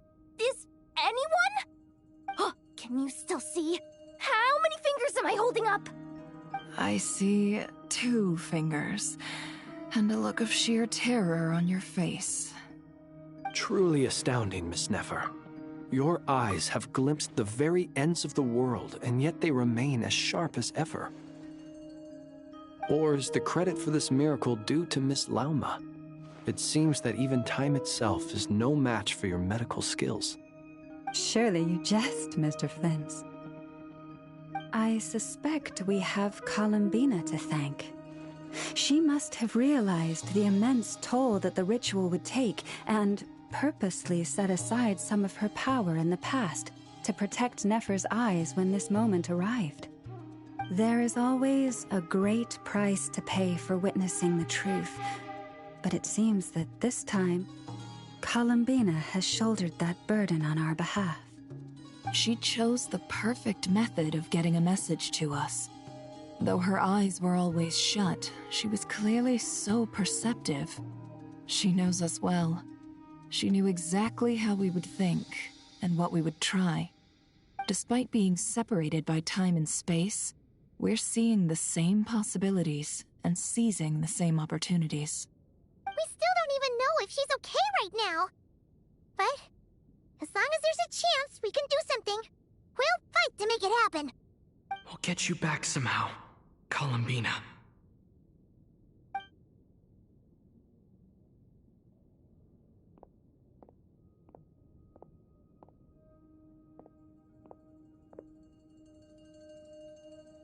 Well, based on the information we now have, let's figure out our next moves. Thanks to these gentlemen, we have a much clearer picture of the situation with Dottore. The civilian population has been moved to safety, so we no longer need to hold back. Miss Androne, how are the calculations going? So far, so good. I'll keep seeing how far I can push the system, though. Can't have Hatman being powered down for nothing.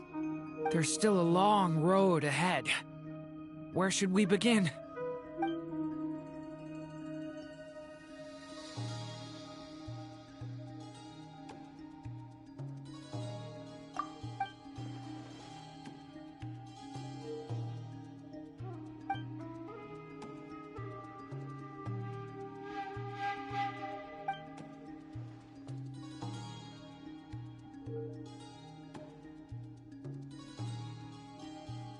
Our plan is clear.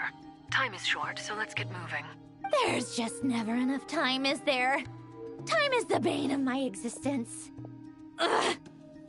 Anyway, I'm gonna get back to work. All right, we'll do our part too.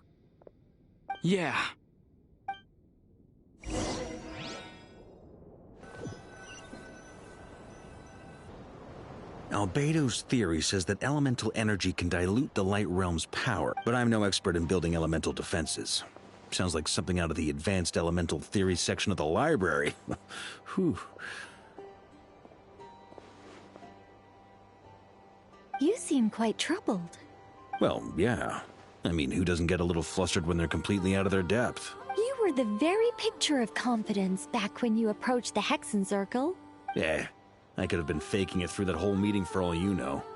Who's to say I'm not just a ball of nerves in a charming and gregarious package? Oh gosh, really? I'm so sorry, I had no idea. Well, you're all the braver for it.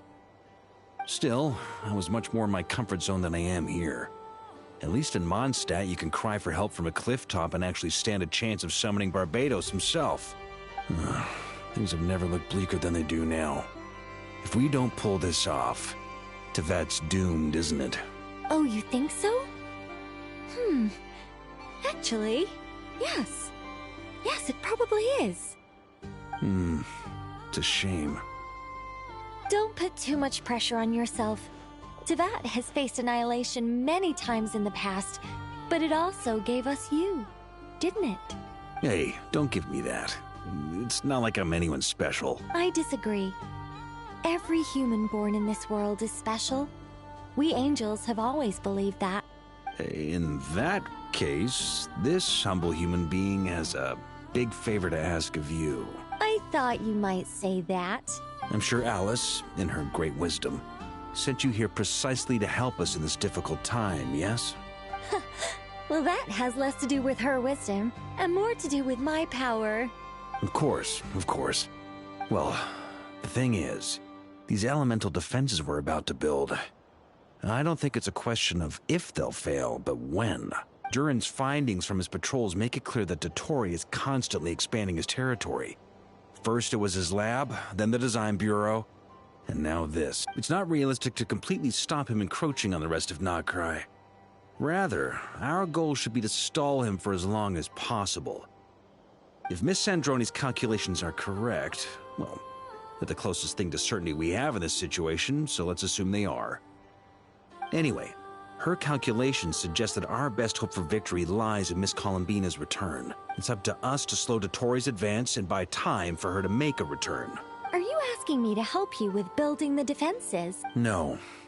I'd like you to prepare for what comes next. When he eventually reaches us, we will have to fight him. You were an angel once and a mage now. I'm asking you to lend us your protection. Oh. Can I take it that you're triggering the terms you fought for during our three-way talks? Well, technically those terms were about protecting Mondstadt. But if you're happy to agree to the change in location, then yes, let's do that. You're cashing in on this much sooner than I'd imagined. Well, yeah. The way things are going, I might not get another chance. Very well. The mages have heard the knight's plea, and we will respond. To tell the truth, Alice and I had already discussed how we might help you all, so I didn't come empty-handed. I always like to be prepared. This is... wow. Yeah. This is great. Seriously, thank you. It's been many long years since I had a chance to dazzle humanity with a little divine intervention. To humbly serve as a reliable and responsible guide. Anyway, Knight of Boreas, please accept this gift in recognition of your great virtue. Go now. May the angel's blessing deliver you safely to your destination.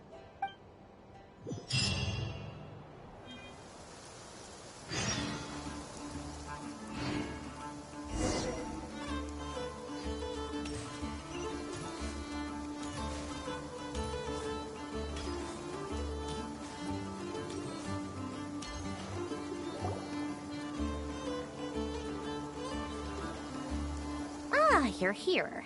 Sandroni! How are things going? Glad you asked.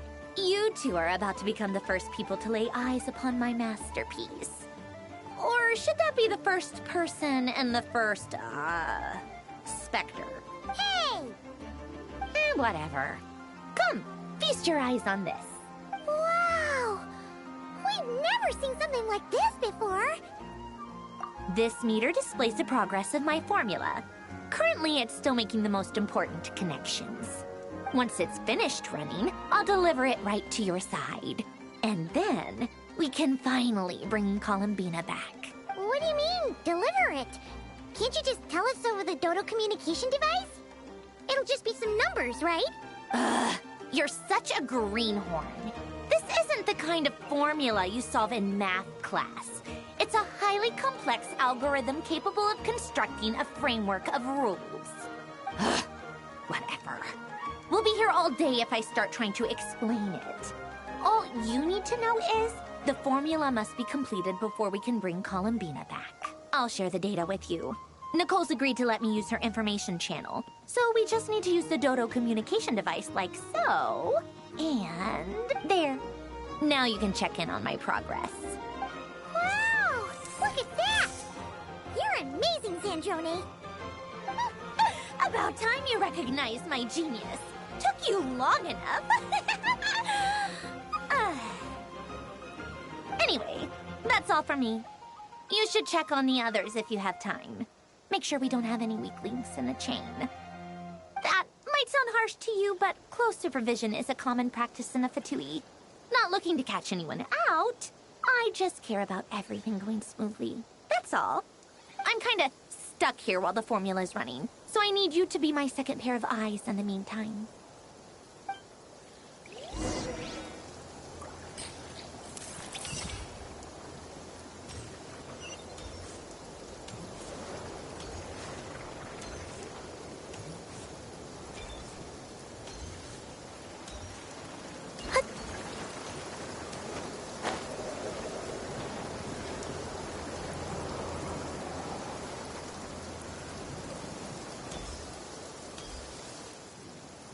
Thankfully, Miss Nicole has come to our aid. Nasha Town is now looking very well defended. Golden Flame. Yes, that's Nicole's power, all right. Based on the latest message from Grandmaster Varka. It sounds like they've reached an agreement. The situation should be more stable with her assistance. Everyone will have at least some degree of protection. Albedo! Duran! Hello there, you two. Are you well rested? That's good to hear. As per the plan, Albedo and I will be in charge of Nasha Town. As Dotore's energy field expands, it's creeping ever closer in that direction. But we will do our best to hold our position. We fought side by side many times before, and always with great success. I believe this time will be no different. So don't worry about us. Focus on fighting Dotore.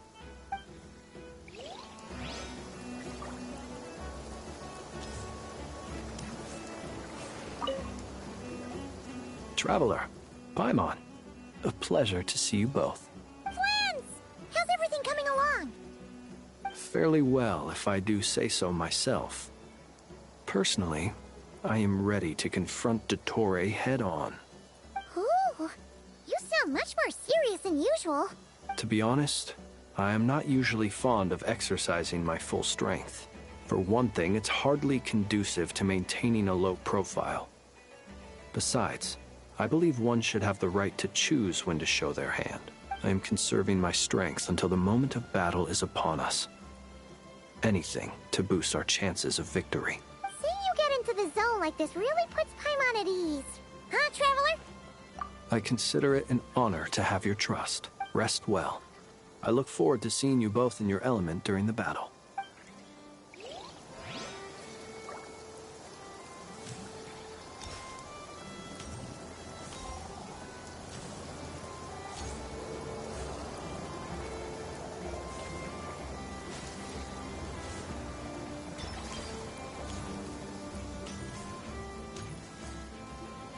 Yes, Miss Moonchanter? What are you staring at? You always address me in the strangest ways. Lady Moonchanter one minute, Miss Moonchanter the next. Yes, and? Are either of those incorrect? Not as such. It's just that I simply call you Nefer nowadays. Uh-huh. That's my name. What's your point? The point is I don't add any honorifics or titles. Meaning what? That maybe we're on friendlier terms now than we used to be. Is that how you see it? Then I thought I was the one with eye damage. Never! Wilma! Paimon, Traveler. Just swinging by to check in on you. How are things going? Did you manage to get some rest? Don't worry about me. I won't slow us down. And I give my all to ensure our victory. Ah, yes. Allow me to give you two a quick checkup. All done. You're both in good shape. You're welcome. You'll have your work cut out for you in this battle against Dottore, so make sure to get some rest in first. Paimon will keep an eye on him, don't you worry. I'm glad to hear it. Take good care of yourself, too, Paimon. Sure thing.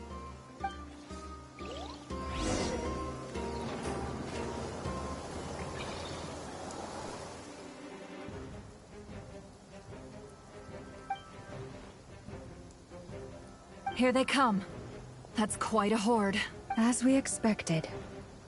Get ready, everyone!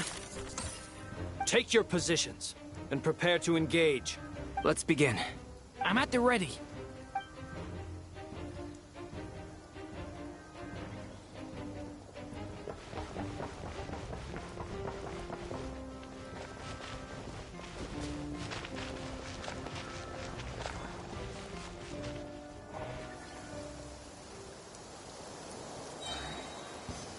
What a waste of time! Your go! Water jet!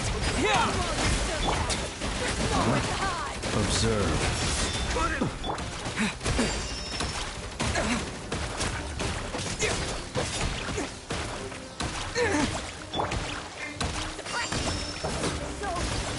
The long sleep beckons.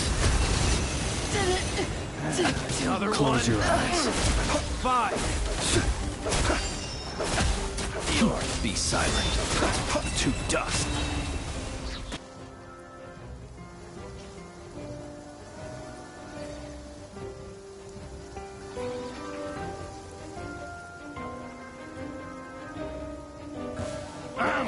It's your skull! Forest, protect us. By the frost moon of the mist. These creatures cannot stand against us. Oh, fighting talk. Just don't let your guard down. That goes without saying. I'm hardly the risk taker in this group.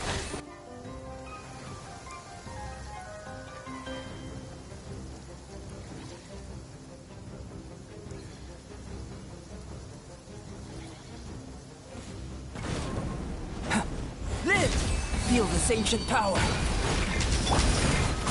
The story has only just begun! Get back! That was easier than I thought. Naturally. What do you mean? Is it because as...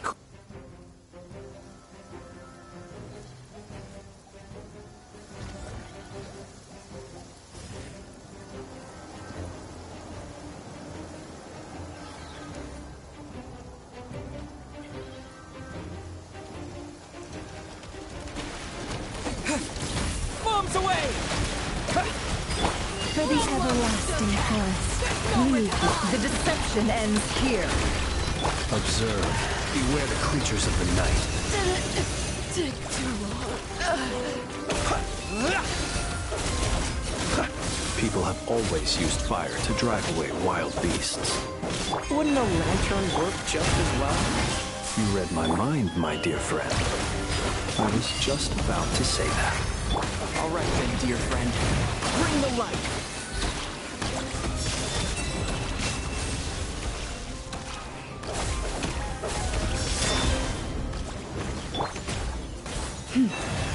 It all adds up. The mystery unravels. Go! Wipe out! Forest, protect. Close your eyes.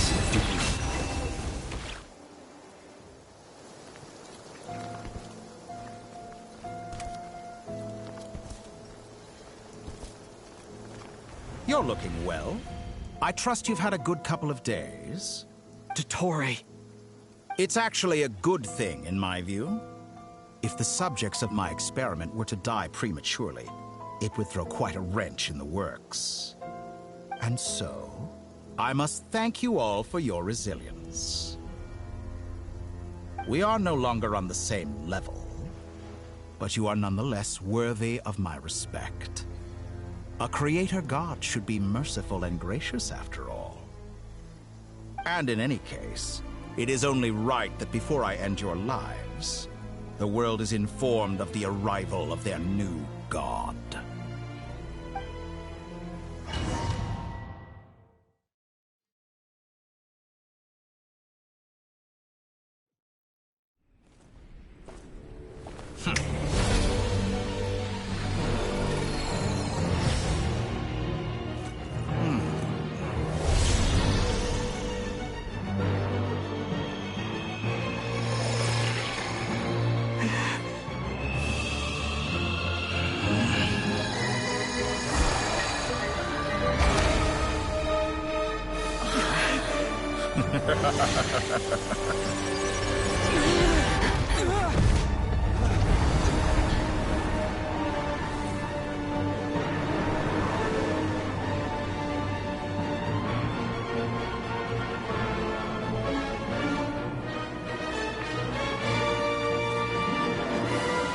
The experiment begins.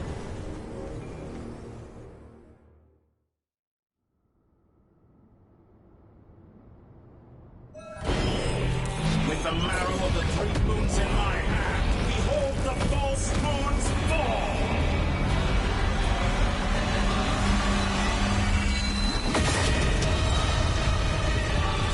Holy shit.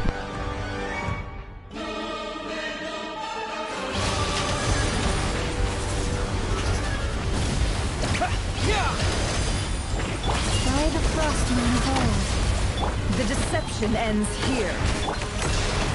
Can I the truth? The night cometh.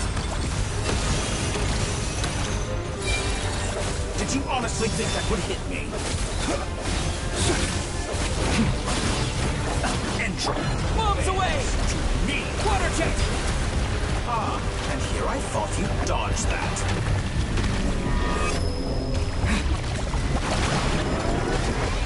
Seek within. It all adds up. With one heart, we pray. Leave. Be silent. The long sleep bells observed. Like an ant in my palm. Oh. I've been moved inside another space. And it's sealed off. Looking at the structure of it, it seems like Dottore intends to trap us here. There's no exit. Our endurance is about to be put to the test.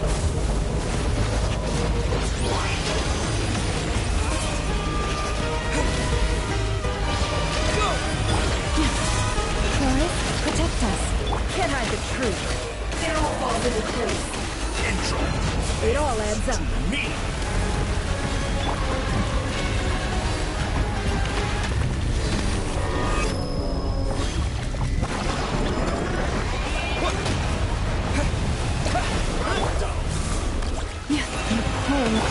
Can't hide the truth. The deception ends here.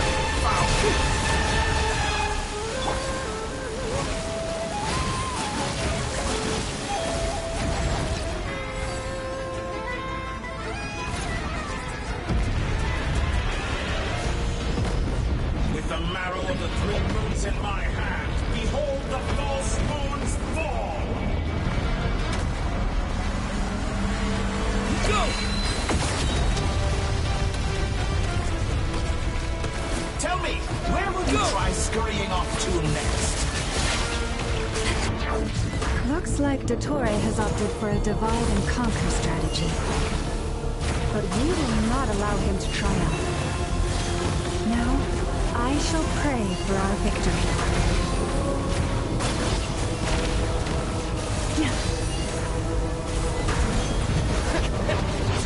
Intro!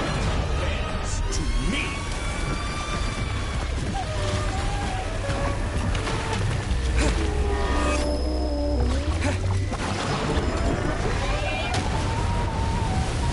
Pathetic.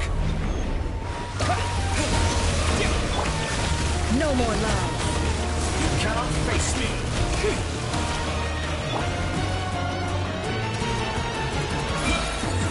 Moon's remnants fall.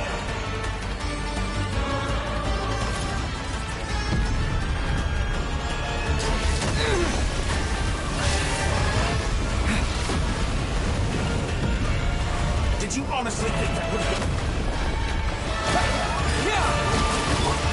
Seek within. Can't hide the truth. It all adds up. Be annihilated. That which cannot stand against me. What's this supposed to be? A knockoff version of the space Columbina got trapped in? There really is no way out. We'll see about that, Dottore.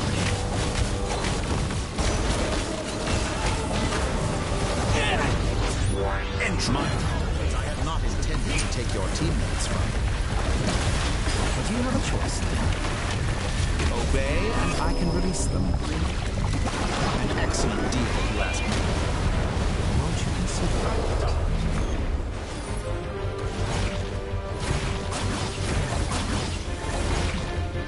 Water jet!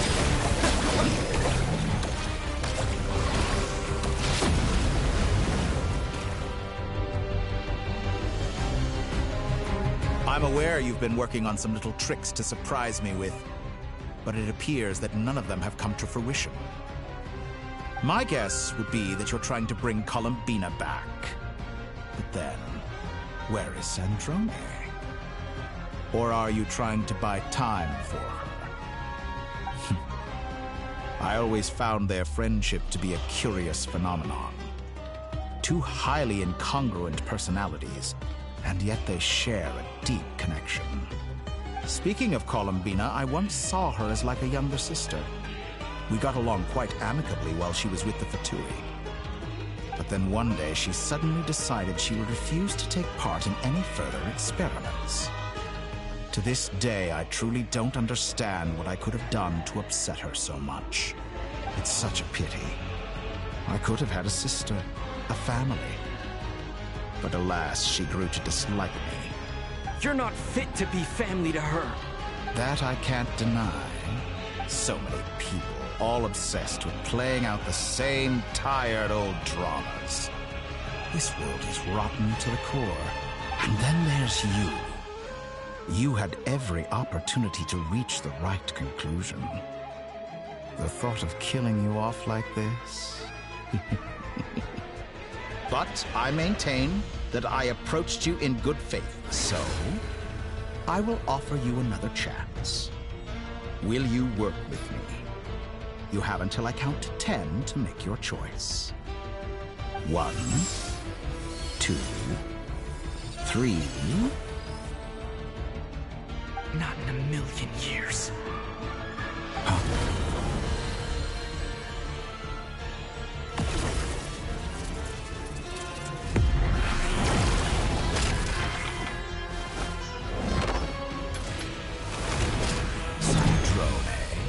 What a pleasant surprise. I didn't think you'd join us all the way up here. You're as sick and twisted as ever. Don't fool yourself into thinking anyone's grateful for the chances you're offering them.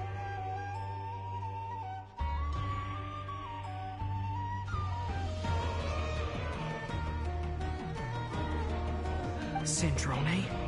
But the formula hasn't finished running yet.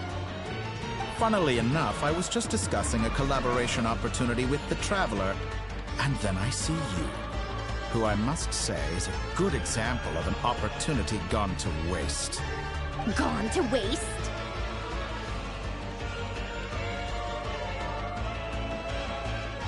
I said that everyone would get one chance, and you've used yours to march right back into the lion's den. So yes, it's an utterly wasted opportunity.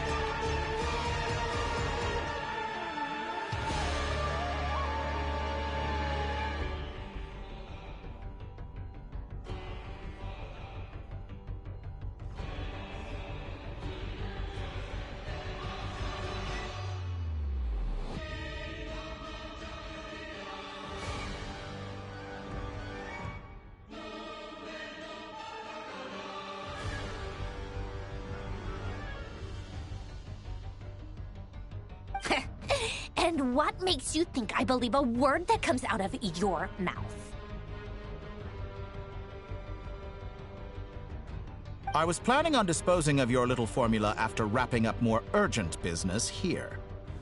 But since you've taken the trouble of serving it to me on a silver platter, I can simply bring it forward.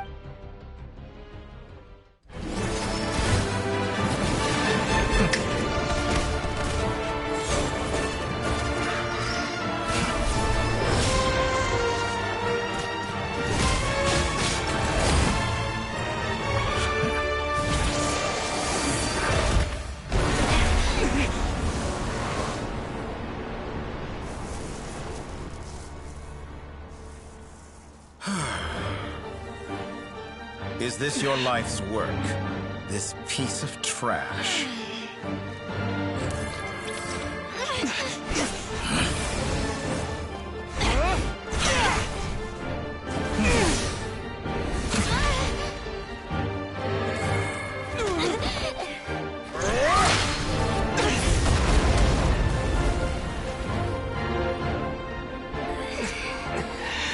Your formula runs too slowly, Sandrone. You put your hope for success on others instead of fighting dirty. That is why you have failed. Now, whom should I slay first? Any volunteers? No one? How nice of you to leave the decision to me.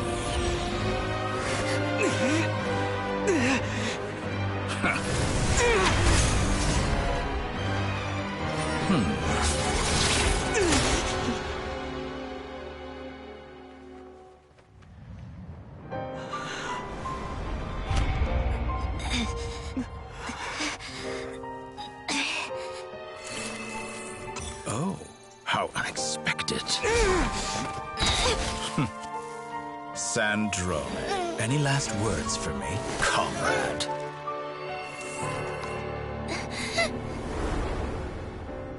Is there anything you wish for? Not really. But I've always known what I don't want. Go to hell, Dottore.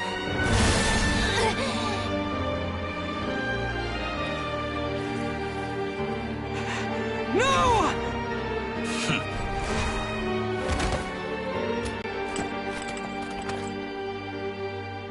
And now, you have failed.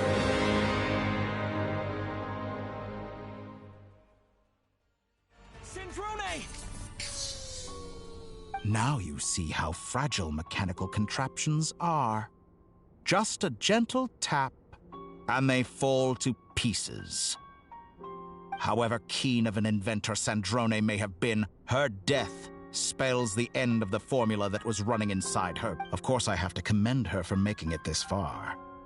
As her colleague, I have to admire her stubborn tenacity. Now, it is time for you to take your place by my side.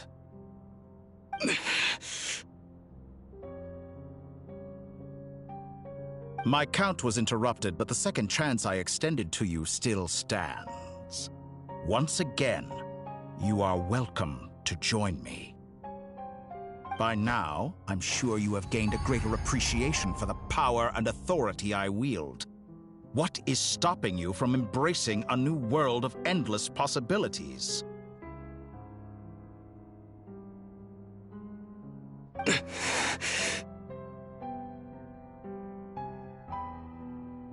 Not in the mood to talk?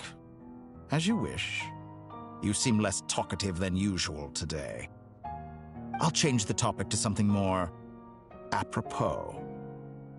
Sandrone was always like this, never trusting anyone, always so reluctant to share her research with them. Objectively speaking, she had her strengths. It is remarkable how she extracted and even optimized the world formula from so much data. But her inability to trust was her undoing. Had she allowed someone else to monitor or run the formula for her, you might still have a chance at victory even now. But regrettably, she was a stubborn fool. As much as it pains me, she had to go. Dottore. Maybe this is news to you, but people can change. Columbina surprised you when she escaped. And I think Sandrone would surprise you too. Change? You can twist the truth however you want, but I see it clear as day. You're the one who can't trust other people. Is that how you see me?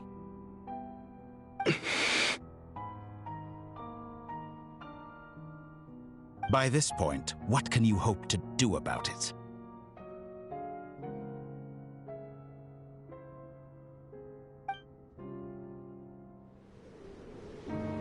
It is pointless to fight on. You've already lost. Wrong. You can't win this, Dottore.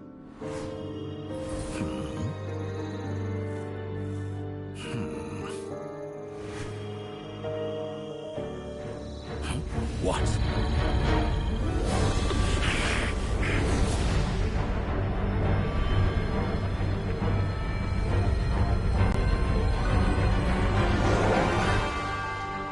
My formula can get us 90% of the way.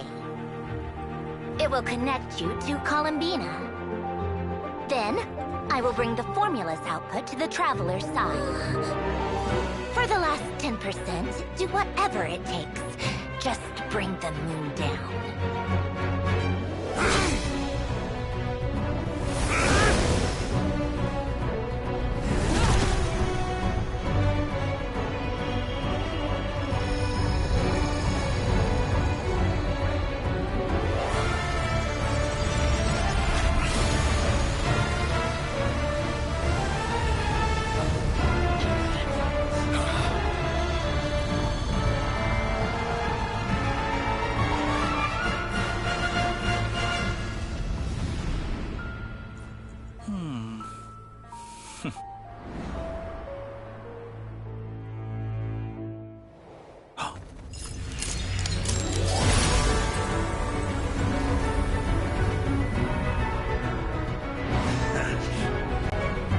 The moon will never be yours!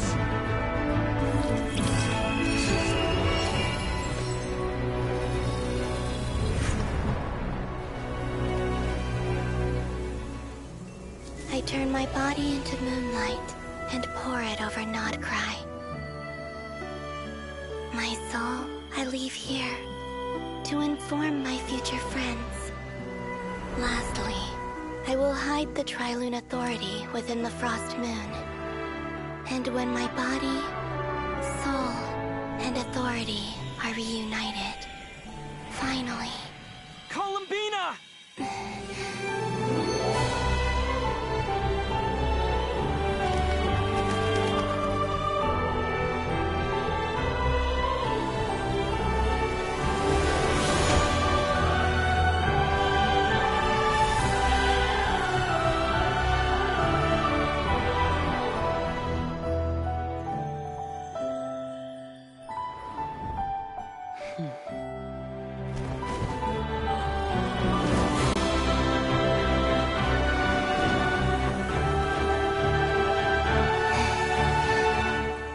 It's been too long.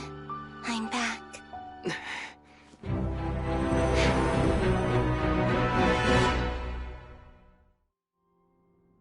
Stay focused on the battle, Traveler.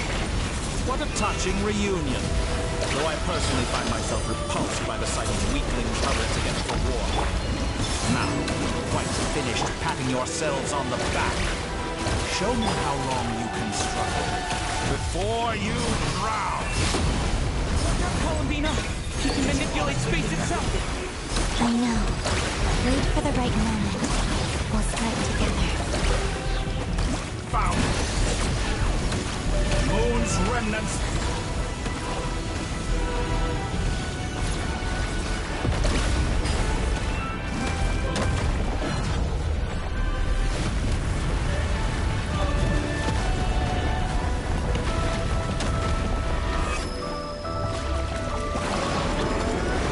jet! Water jet!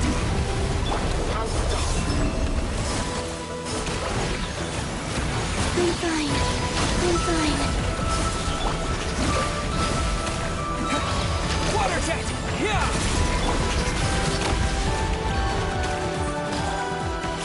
Enough! First, like an ant in my palm.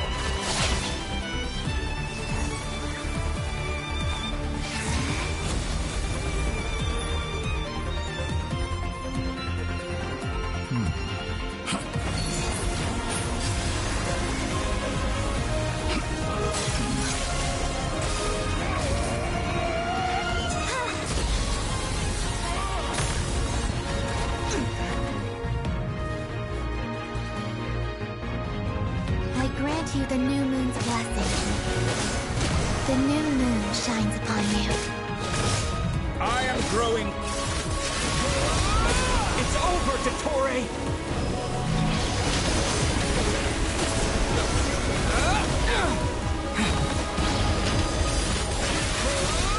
Time to pay for your heinous crimes! No longer has the world power in the cold night. Our future is not yours to command! Let the moonlight dispel the darkness.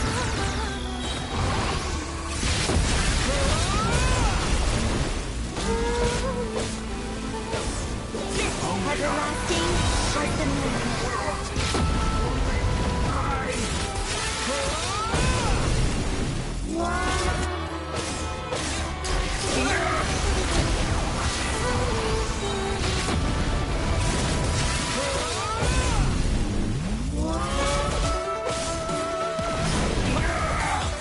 So close.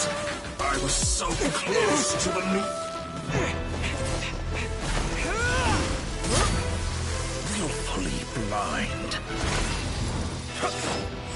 How can you be so satisfied with your fate?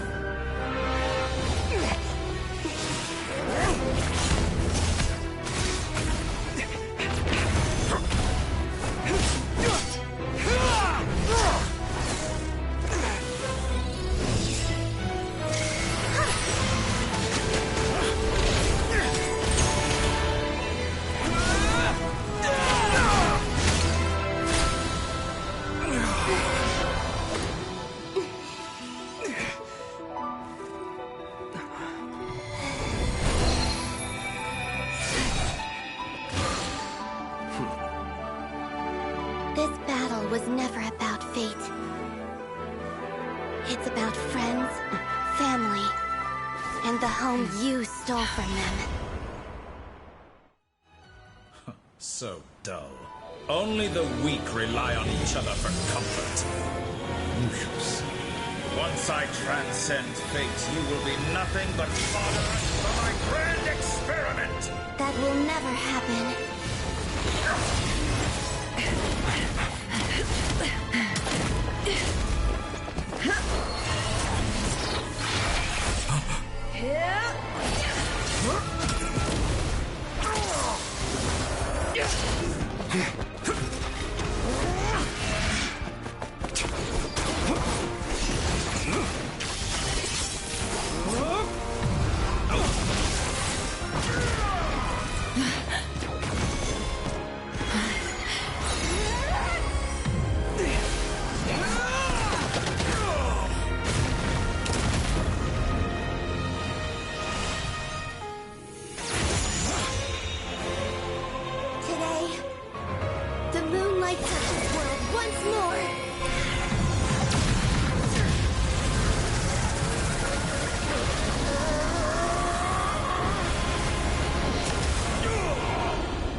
No.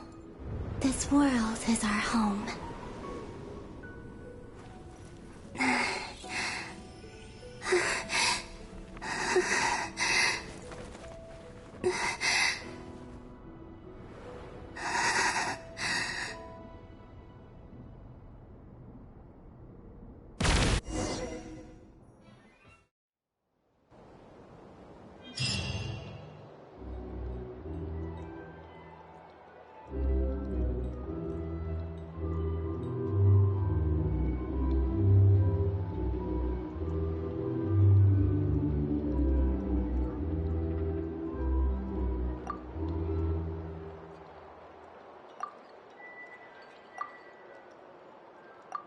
No, you're doing it wrong. The moon looks like this now. What are you drawing, children? The new moon, Mom. It looks different than before, doesn't it? Also... Can I go buy a sugar sculpture today? Please? Just... All right. I suppose today is a special day after all. Almost like a festival. Extra, extra! Get the latest Nasha Express here!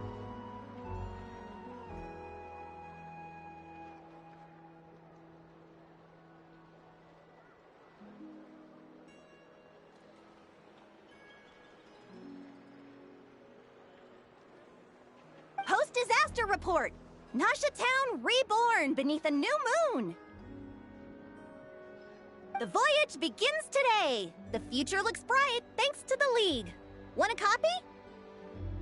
I knew things would be different, but I didn't think that would include the moon. They say a new moon goddess has been born. A new moon goddess? Who's saying that?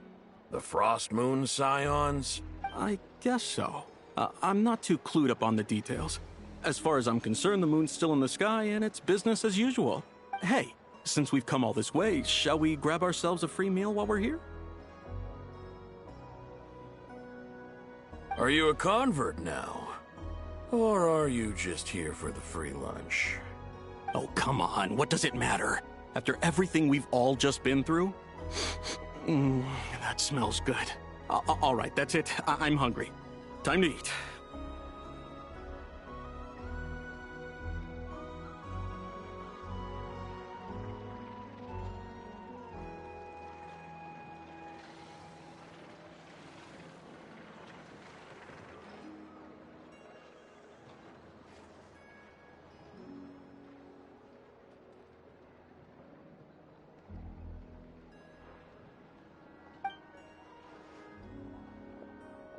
Come on!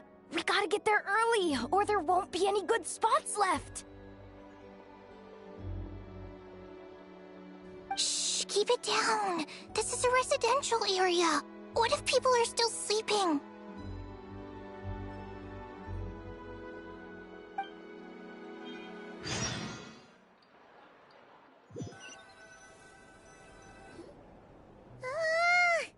Why is it so noisy outside? It's okay. Paimon was pretty much awake anyway. It's been so long since we last had a chance to relax, huh? What about you? Did you rest well? Still winding down from everything that's happened? Or are you wondering how our friends are doing? Or is it about what Dotori said to you?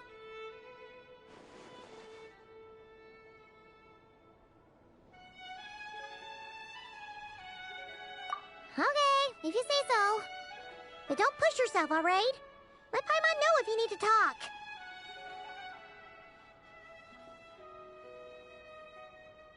What we just went through was a lot. It's totally normal if you need some time to get back in your groove. Luonatar disappeared after Columbina came back. Apparently, she was part of Columbina's soul or something.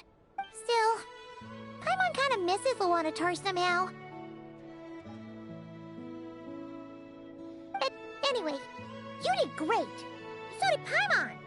We all worked our butts off to contain this disaster, and in the end, we made it!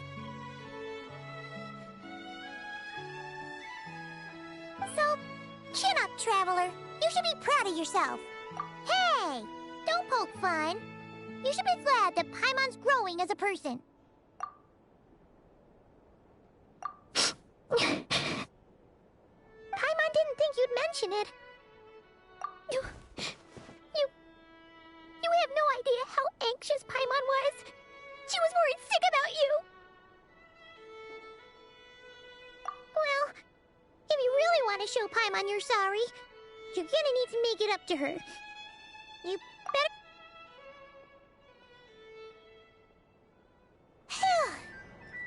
Okay. Paimon's full now. Huh? Oh, well... Hey there, Traveler and Paimon! Good morning! Morning, Yehuda! Here for some breakfast? Oh, I've already eaten. Just need some water. I was mostly worried you might forget what day it was today. So, I came over to remind you. Careful there, Paimon. Too much food will make you drowsy. Don't let anyone catch you hiding at the back and nodding off during the League meeting. You should probably be saying that to Aino. She's the baby of the group, if anyone. True. You know, I'm surprised that all these competing groups are actually coming together to try to solve things together. Definitely a first for Nodcry. Well, nothing like a region-wide calamity to bring people together. After that, surely even the most self-interested people have to realize that going it alone isn't worth the risk, right? Try telling Boss Neff that. She's not exactly convinced that people are gonna get with the program. Really? But if she's so pessimistic about it, why'd she agree to be the Curatorium's representative in the League? Probably 'cause even though Unity sounds like a pretty far-fetched idea, the benefits it would bring make it worth a shot. I think things will work out, though. I swear, Nodcry feels like one big family now with everything that's happened. More than it used to, anyway. Paimon's with you on that one. And it seems like plenty of other people agree, too. Just listen to the bustling streets. All right. Everyone's been rebuilding these last 2 weeks, and the evacuees have been coming back in droves. Life's slowly returning back to normal. Which means my workload's probably gonna shoot back up. Were you about to head out? There's still some time before the ceremony begins, you know. Yeah, we were gonna take a stroll around the square and say hi to some friends first. Sounds good. See you later then.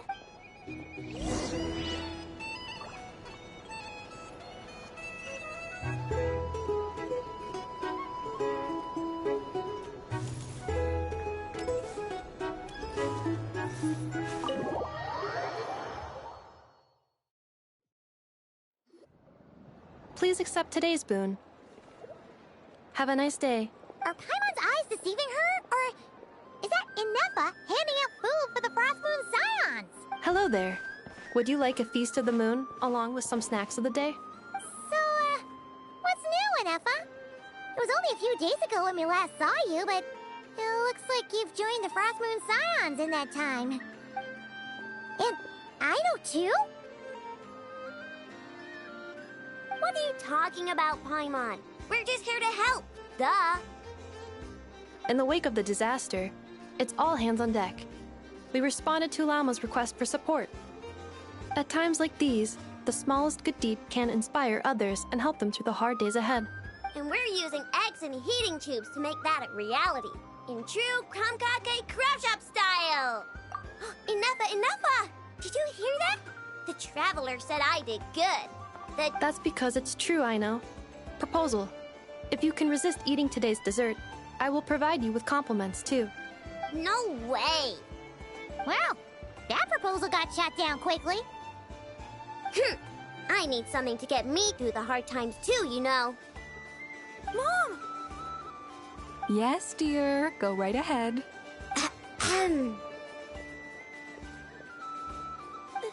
Excuse me. Could I take a photo with the robot lady? She helped us get safely out of Nodcry, and she helped us get back home, too. She's the best. Of course she is. And since I'm the whiz kid who built her, that makes me even better than best, right? But you stole my snacks, though. Oops. Shall we move to the open space near the center? The view there is better. Thank you! Aren't you the better pick for this job, Flintz? You underestimate yourself yet again, Master Ilua. Not at all. I rarely come by Nasha Town. I don't know any of the big shots here. All in good time. Socializing is a step-by-step journey. But you're much further ahead on that road, aren't you? You're not seeing the full picture. You know the truth now. My friends do not understand my habits. There is no question about it. The Lightkeepers need a representative in the League. Someone who is upright, cares about other people, and can realize their self-worth through group action. You say it like you wouldn't make the cut. I am most flattered that you think I would. Sigh a little less, Master Eilua, and have more faith in yourself. All the Lightkeepers agree that you're a very promising young man. That is precisely why Starshina Nikita felt safe delegating such important work to you. I'm sure we all also agree that we would sooner die of dehydration than manage to wrangle anything out of you in a discussion. My apologies. I am not in the habit of bringing water with me when I go out. Whatever. I'll take the job. By the way, who else is part of this? Oh, it's quite the who's who of Nodcry. There's the Moon Chanter of the Frostmoon Scions, the boss of the Curatorium of Secrets, a representative of the Voynich Guild, and even someone from the adorable Kromkake Craft Shop. I'm sure you will find speaking with them to be a genuine pleasure. If you say so. I've never done this work before, so I'm honestly a little scared of making mistakes. But I'll do it.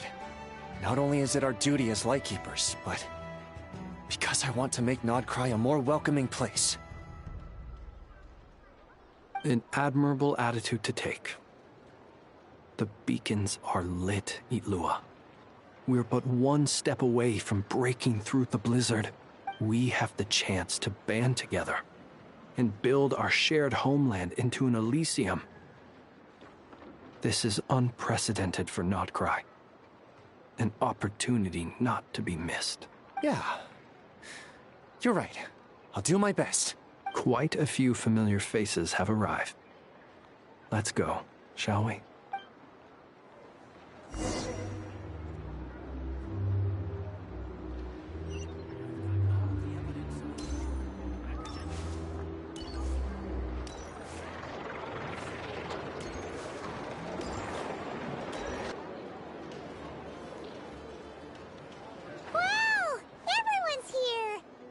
You seem well rested. I know no one's asked, but I'm sure you all want to know, so let me just say, we're doing great. Thanks. Well, great, but not perfect. Starting to lose my mind from boredom. Can't drink a drop of alcohol while I'm waiting for my wounds to heal. I'm sure you had a sneaky swig or two. Wait, how'd you find out? I'm sure you must be missing Mondstadt after all these years away, Grandmaster. Yeah, you could say that again. Every time I get news from Mondstadt, it makes me want to go back and see the place for myself. Honestly, once things are wrapped up here, I think it'll be time to head back home. Hey, looks like someone's taking the stage. Can everyone see okay? Anyone need a boost? I'll just listen from the back. It's fine. You're taking this pretty seriously, huh, Durin? Well, it's not every day that I get the chance to see how people speak in official settings. Soak it up like a sponge. I'll make sure you get a chance to practice for yourself later down the line. Actually, I know just the thing. You can debrief the Knights of Favonius for me. Mr. Varka, are you forgetting that I'm not a Knight of Favonius? I can knight you. Any particular title you'd like? Is he joking? I really can't tell. You'll have to figure this one out for yourself. It'll be a good learning experience. It is my honor to host the opening ceremony for the League, and to have this opportunity to speak to you all in my capacity as Voynich Guild representative. Could this person also have been pushed onto the big stage by the real big shots? Guess I'm not the only one then. We come here today, having weathered the trials and hardships of yesterday, and having learned from them the importance of unity and cooperation. All right, here we go. Uh-oh. Looks like Aino's off in Dreamland already. Wait, Boss is looking kinda drowsy too. What's up with her? Come on, get this speech over with already. Nodcry is our home, the land we rely on for survival. And as we chart a course for the future, may we persevere through the storms ahead as we sail towards a new era of prosperity, freedom, and hope.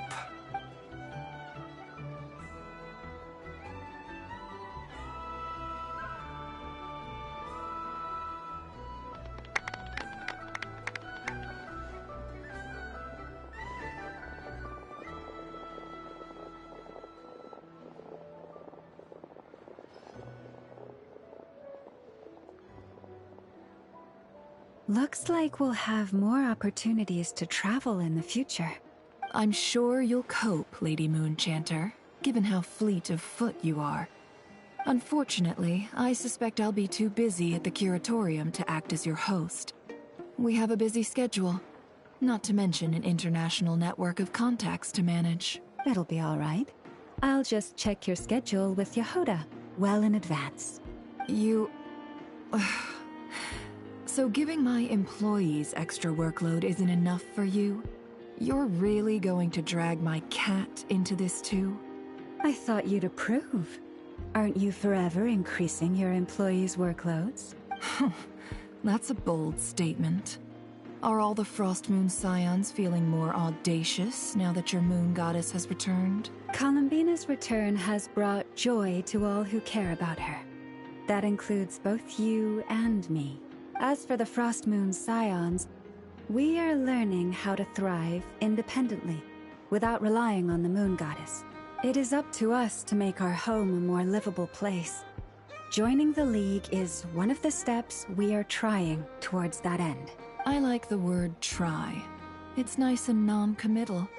You can opt out at any time and still say you tried. You don't see a bright future for the Frostmoon Scions? Or did you mean the League? I'm just not as optimistic as you. The Frostmoon Scions should count themselves lucky that they have a leader as stubborn and enterprising as you. But Nodcry's a big place, with all kinds of people. Most of them don't enjoy answering to a leader, or even listening to reason. Well, that's where you and your methods come in.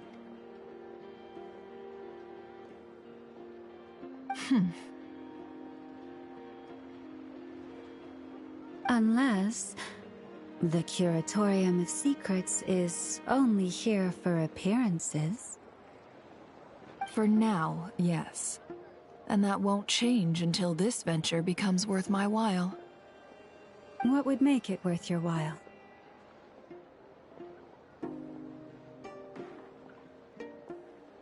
Getting out more than I put in.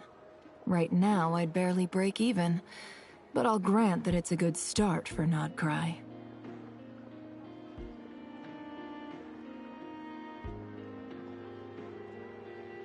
Then maybe it's worth a try.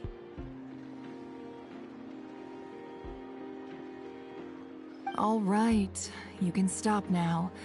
Or do I have to join the Frostmoon Scions before you'll get off my back? You'd be very welcome to join us. Hey, you two! Congrats on all your hard work! What are you chatting about? Nefer was trying to dissuade me from adding to her employees' workload. Also, she's considering joining the Frostmoon Scions. Sorry, what? Your conversations are always the most interesting. Would you two care to join me for some tea before heading to your next destination?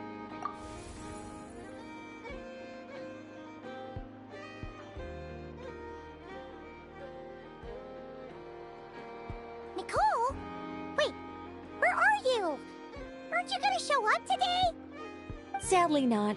I'm otherwise occupied right now. I'm sorry, Paimon. I can hear how disappointed you are. If it's any consolation, let me say that how things appear on the surface is a far cry from what they are at their core. Perhaps you'll feel better if you focus on the fact you have a special line of communication with the great mage herself. Okay? Has something happened? No, or not yet, anyway. Well, that's not ominous at all. Not for the time being. Just think of this as a general check-in to make sure this communication system is still running smoothly. Besides, it's good to chat once in a while if we want to maintain our friendship. You could have just said so. Haven't got all worked up for nothing. Still, the best friendships are built through face-to-face interaction, you know? It's never gonna stop being weird having tea with you when you're not there and just talking to thin air. All right, fair point. I'll bear that in mind for next time. Yeah. Any update on that crisis at the world's borders? Alice just informed me that they had their work cut out for them. And now everyone's thoroughly exhausted. But they did finally get things back under control. Still, we can't let our guard down yet. The disruption caused by this disaster has made Teyvat easier to detect from the outside universe. She plans to wait for things to stabilize, then reschedule her Mondstadt vacation plans. As for me, I agree with Hat Guy's perspective.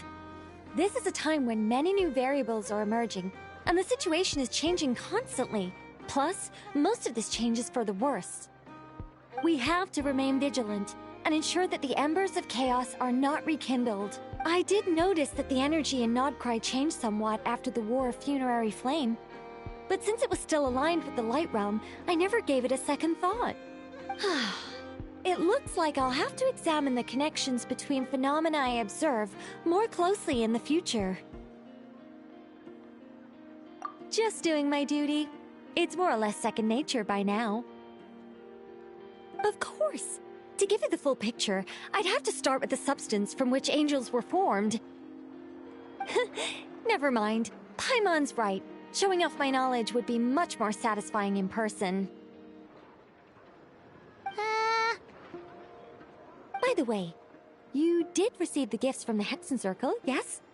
I'm not trying to claim credit or anything, but my pride demands that I at least mention it. They're quite similar to the protective talisman that Alice gave Dory, but with some very special enhancements. Oh! So that's what kept our friends safe when Dotori trapped them. Indeed. We went to great lengths to make sure they were invisible to his eyes. I'm so happy they came in handy. Still, not fishing for gratitude, by the way. I just want you to be aware that sometimes your friends may be protecting you in ways you cannot perceive. Anyway, I'll contact you if anything else crops up.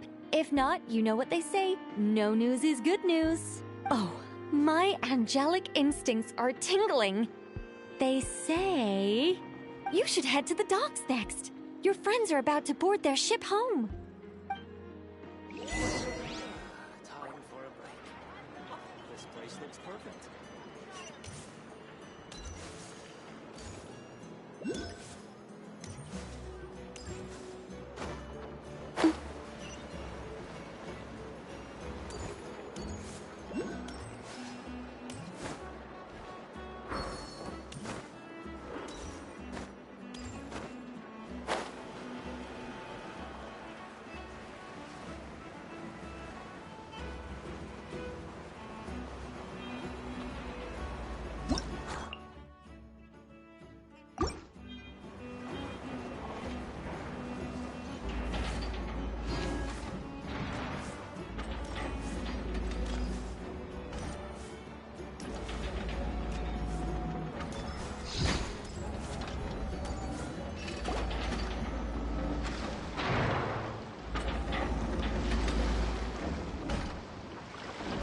You're here.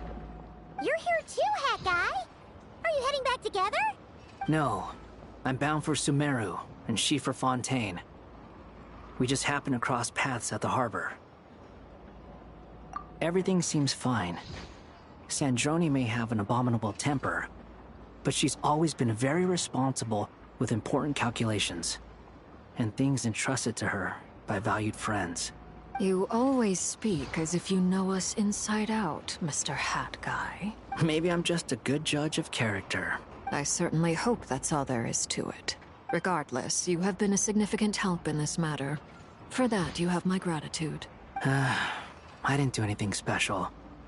Sandrone's the one who completed a seemingly impossible formula and turned the tide of the entire battle, even giving her life in the process. She's the one we should be thanking. Even we were unaware that Sandrone had hidden the real formula inside Polonia's body.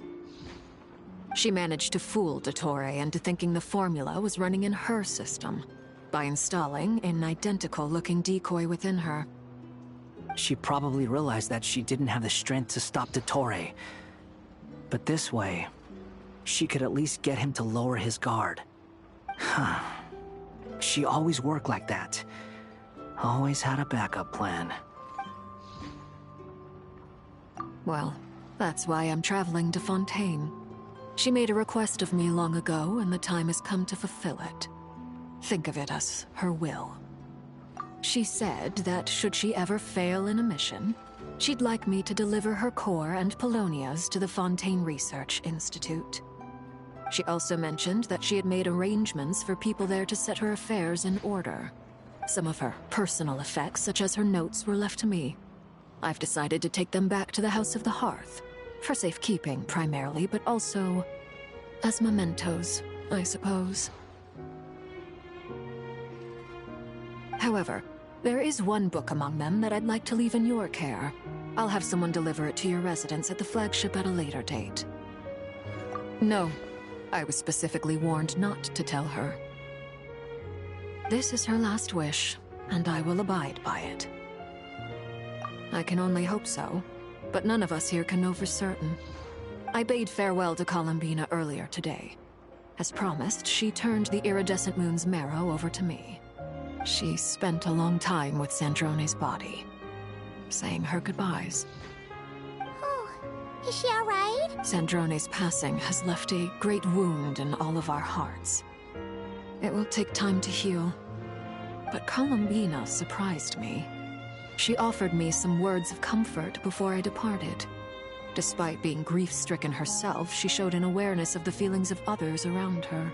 She never used to act like this. Clearly, she has grown.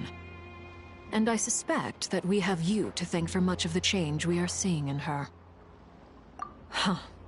After these recent events, the Tsaritsa has revoked the Pale Star Edict. Snezhnaya now realizes that the arrest warrant for Columbina was just a ploy by Dottore, who coveted her powers. I shall return to Nodcry to see her as soon as I find the time. I hope that from now on, she too will explore more of the world. Columbina Hyposelenia's journey is only beginning. My ship is here. Traveler, Paimon, we shall meet again. You too, Hat Guy. What are you still bumming around for? Isn't Columbina waiting for you? I thought today was the day you'd agreed with her to go find out the truth about your sibling. You're afraid you won't like the truth when you see it. Well, this is new. I was starting to think that nothing could scare you. Don't say that!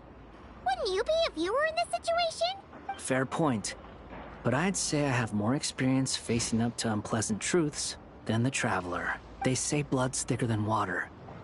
I know how much you need your family back. More than you need any of your friends. And I'm sure that all your real friends understand that too. No matter what the truth turns out to be, they will stick by you and support you, whatever decision you make. Finding the truth is important. But more important still is what you choose to do once you've found it. At least, that's the life lesson I've learned from my experience. Grappling with the truth. What? Now that Dottore's dead and gone? A little, I guess. But it hasn't solved everything. Maybe I regret not getting to end his life with my own hands. Or maybe it's something else. But for whatever reason, I still feel like I have a chip on my shoulder. Either way, I'm going back to Sumeru. Lesser Lord Kusanali is gonna need help dealing with all the chaos Dotori left in his wake. Not just from this incident, but everything he did in the past, too. You should continue with your journey, as you've always done. Who knows? Maybe we'll meet again someplace else. So, what should we do now? If you want to explore a bit more to steady those nerves, Paimon's game! After all, when Columbina said she knew where your ship was hidden, Paimon promised to give you two some alone time with the truth.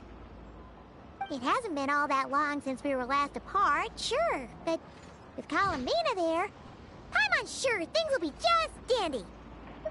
Ain't no biggie. Paimon might be all about that food and fun, but she knows how to do right by people. Paimon's sure you'd prefer to digest the news about your sister in peace. But, no matter what you see, just know you can share it with Paimon.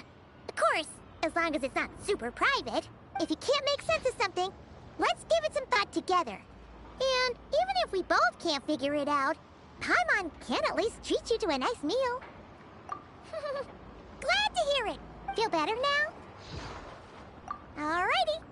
Next up, time to meet with Columbina.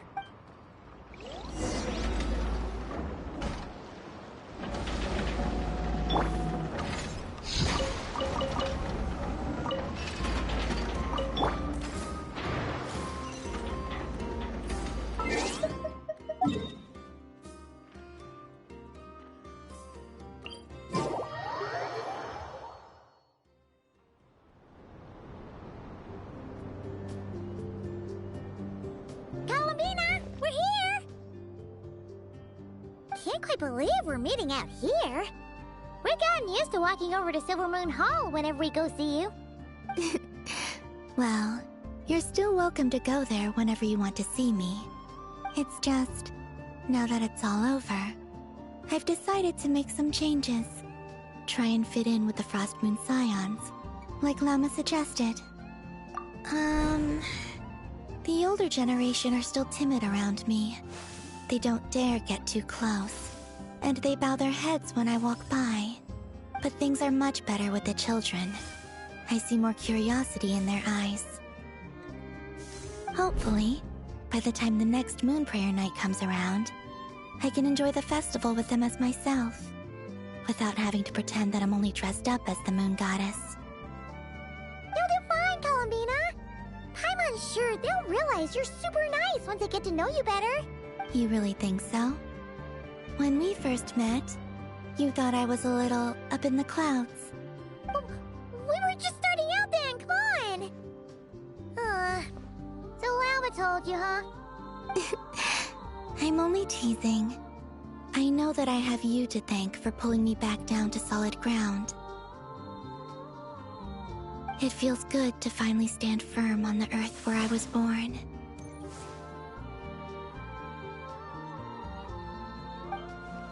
Oh, that's great!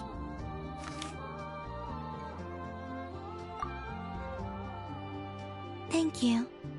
I'll make sure not to lose it this time.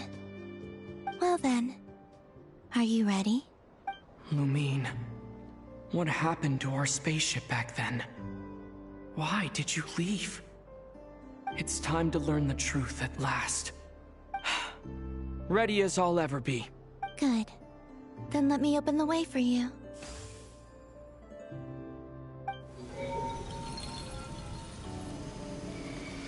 Where does this lead? To our shared destination. Huh? Do you remember me telling you about my missing prologue back when we just met? I said that my story began on the moon. But while I was inside the moon's reflection, I realized that my prologue was really hidden in the future. I just had yet to discover it at that point.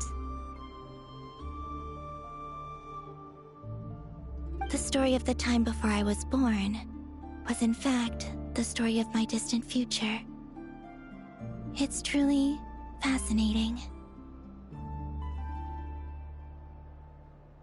But when I obtained the Trilunar Authority and returned to our present reality, I sensed something I hadn't expected. Your prologue. So you mean... Yes. Your spaceship. All this time, it has been hidden on the Frost Moon, which lay beyond the sky. The great ruler of the firmament. The heavenly principles. Wait, them? Why would they do that? I don't know. Perhaps your ship contains something that is incompatible with Teyvat. Or something that cannot be known. Oh, did I pick a bad time to say this? I know it must have been hard to work up the courage to do this. Maybe I should have waited until you were on the moon, with no chance to back out. That would have been kind of mean, you know. Take me there. Oh? Whatever is hiding in that ship, it belongs to me and Lumine. Those memories belong to us. No one else has the right to decide whether I should or shouldn't know about it. Not even the heavenly principles. Very well. Then let's go. You two take care, alright? And don't forget to come back soon! Rest assured, Paimon. We will. Traveler, after you. Thinking about the story that we'll find hidden on the moon? Yes. And hoping that it has a happy ending. Stories like that don't exist, you know? You don't believe in happy endings? I don't believe in endings.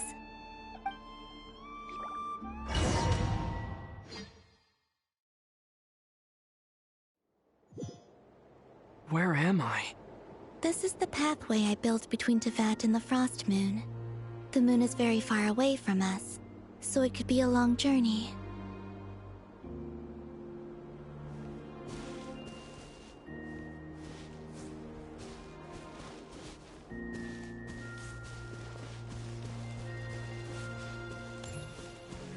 After I obtained the Trilunar Authority, I unwittingly saw past events from many of my friends' lives. One was Lauma. She was so young when they chose her to be the Moon Chanter. From then on, the Frost Moon Scions looked to her to bring messages from their goddess. But, for better or worse, I had left Hisi Island before she was ever born. It was not until much, much later that she met me. I think it's for the best. Because of the way things turned out, you had the opportunity to become friends. You're right. In that sense, I think we were both very lucky.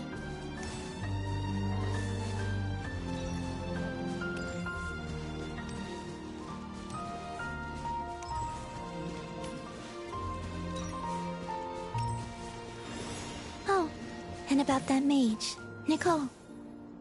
I only recently learned that she has lived in Teyvat since the time of the Three Moon Sisters.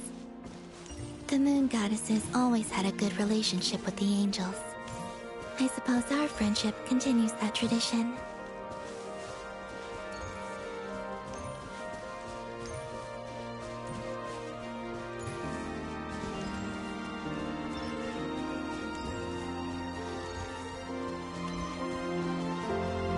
And then, there's Zandrone. I never knew that much about her, beyond the fact that she was created by someone called the Lord Artificer. She, too, suffered for a long time before joining the Fatui.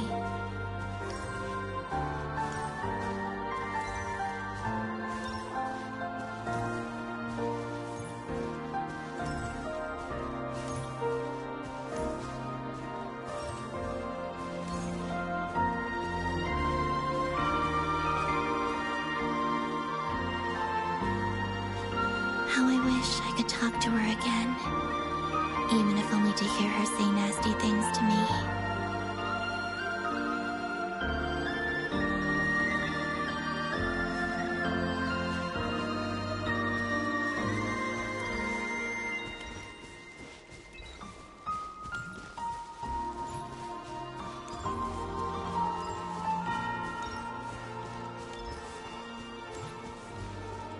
Also, I saw your siblings' story. I'm afraid I didn't see much. It seems that she rarely came to the surface, where the moonlight shines. But I did notice that back when you first set out on your journey, she would often appear nearby, gazing at you from afar with a guilty look in her eyes. Lumine. Let us speak no more of the past. I probably shouldn't reveal so much about my friends. It's not my place. Let the moonlight carry us forth. We are very close now.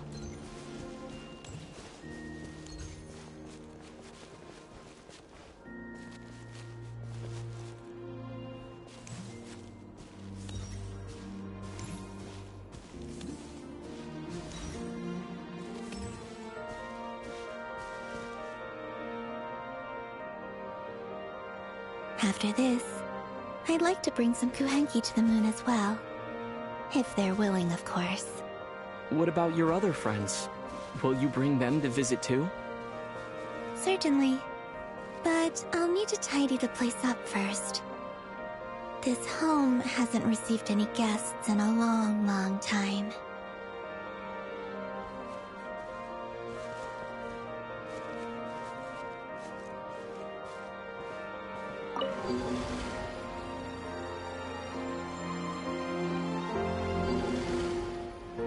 I remember writing something similar with you on Moonprayer Night. I believe it was called... Dodoko's Whirligig. Yes, that was it. You asked me if I was afraid to return to the moon, and I said that I was. The idea that I had gained something precious, only to lose it so quickly. That frightened me. But I'm not afraid anymore. Besides, this time, we're traveling together.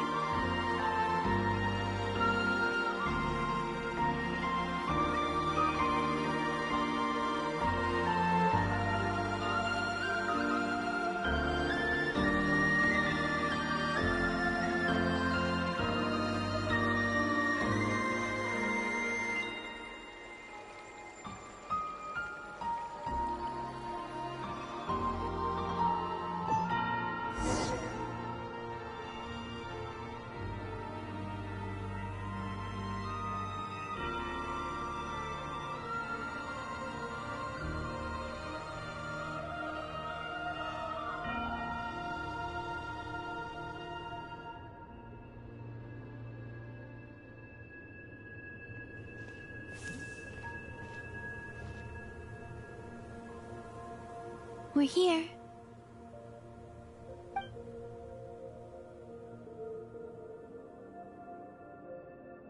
Over there.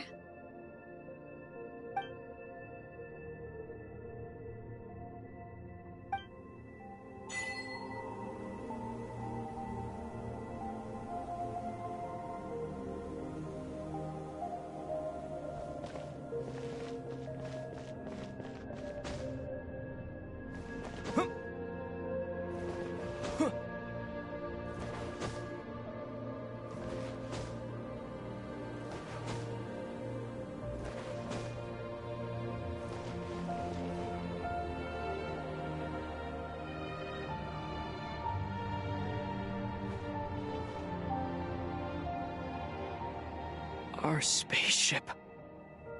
It's huge. I suppose that the moon is the only place one could hide it.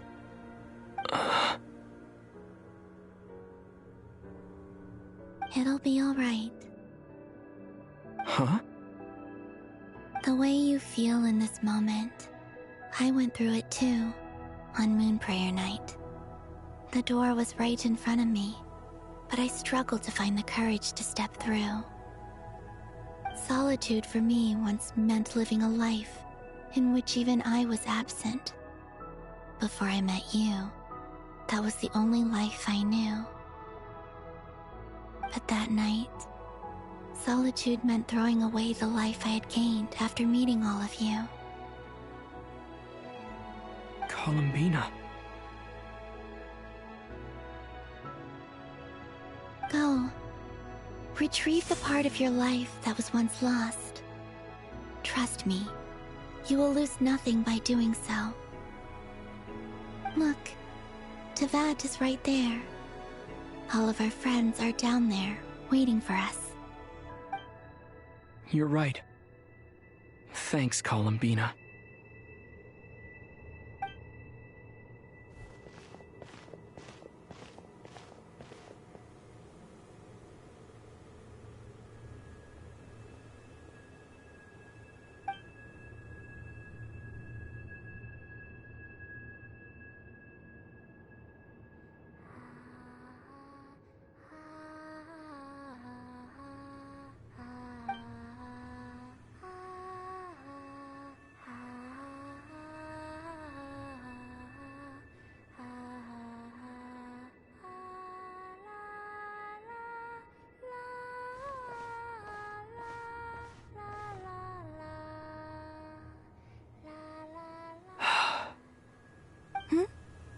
Finished?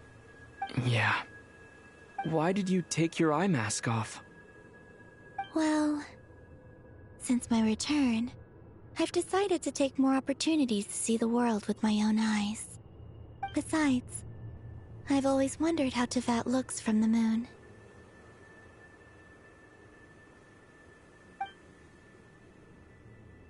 And what do you think? It's beautiful. I could spend a whole day here just gazing at it.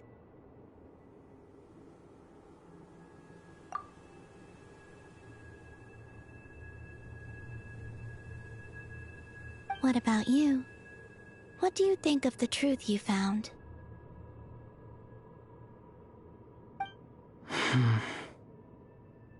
I haven't looked at another person's expression in a long time, but I think yours is saying it was neither good nor bad. Keep this up, and it won't be long before you give Nephra a run for her money. Oh, I don't think that's going to happen.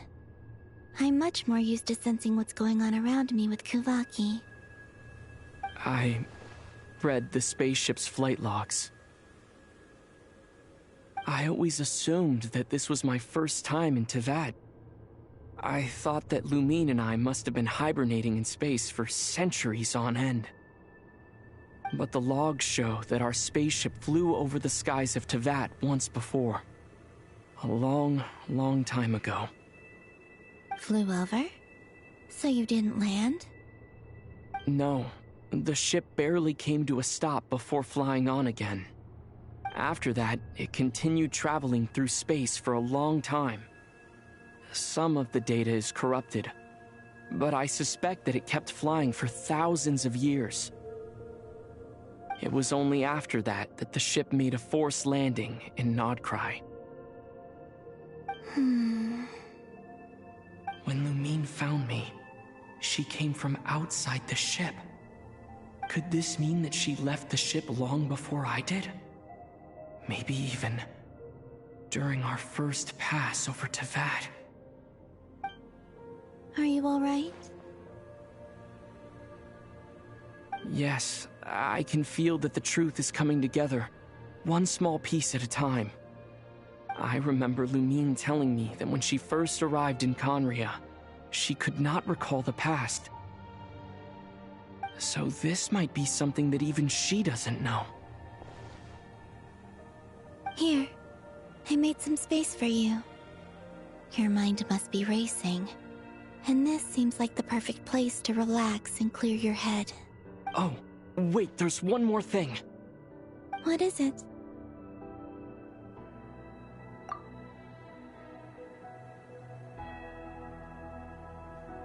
Wait here a moment.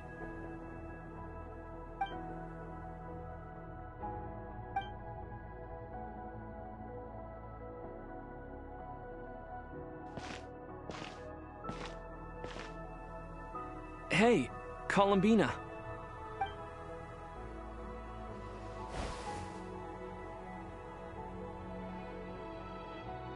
Oh, Leia finally got a new outfit?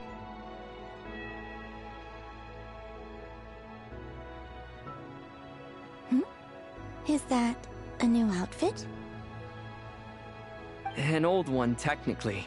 It's been in a cabinet inside the ship this whole time.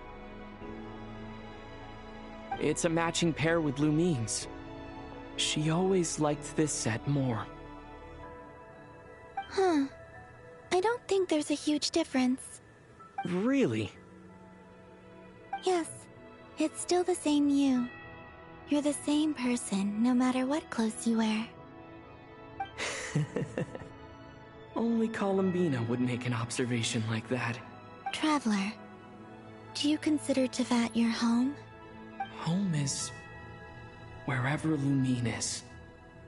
But then after all the time I've spent here, and everything I've been through, yes, I'd say it's my home. Would you change your answer if Teyvat changed appearance? I mean, if the truth about Teyvat turned out to be different than what you thought. I don't know, but I don't think so. The truth is not what matters most to me about Teyvat. When I was first born, I longed for a home. And when you get something before you're mature enough to understand the world, you just take it at face value. I thought that a home was a transaction. You give me what I want, and I'll do the same for you. But you and your friends taught me what a true home should look like. You never asked for anything, yet you gave so generously to me. That's because your friendship matters to us. It was worth it. In the past, I thought that my birth in Notcry must have been a mistake. But after journeying to the distant past where the story began, I realized that it was I who chose Notcry to be my future home. Now, I am glad that I made that choice. I'm sure your friends are just as glad. In fact, I intend to make the same choice today as I did back then. What do you mean? Well, I've given the Eternal Moon's Marrow to Lauma, and the Iridescent Moon's Marrow to Arlecchino. And now, I shall return my Kuvagi to Notcry again, that it may continue to protect my chosen home.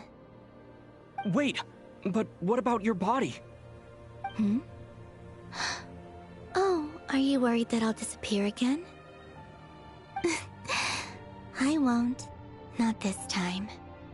The Frost Moon has now entered the False Sky, and I am the Tri-Lune Goddess. I am only returning to Notcry the part of me that it needs. I am giving what I can, because my home is worth it. Oh, and I have something for you, too. For me? Yes. Come closer.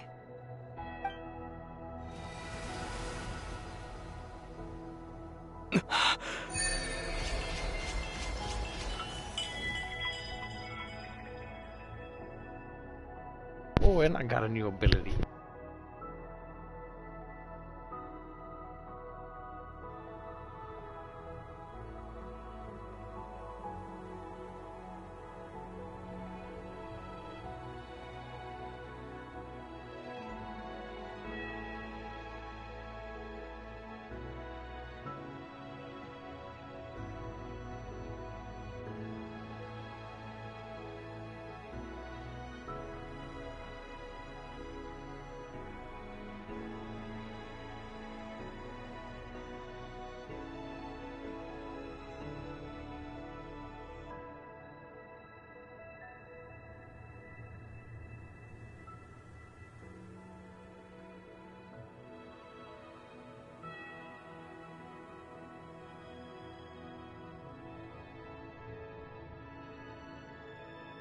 What was that?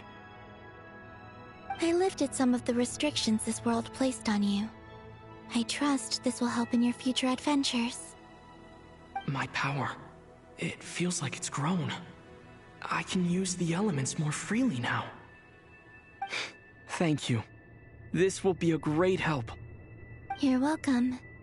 I see you as family, and after everything you've done for me, In fact, no. It's not because I owe you. It's because you're worth it. Here, this flower is for you.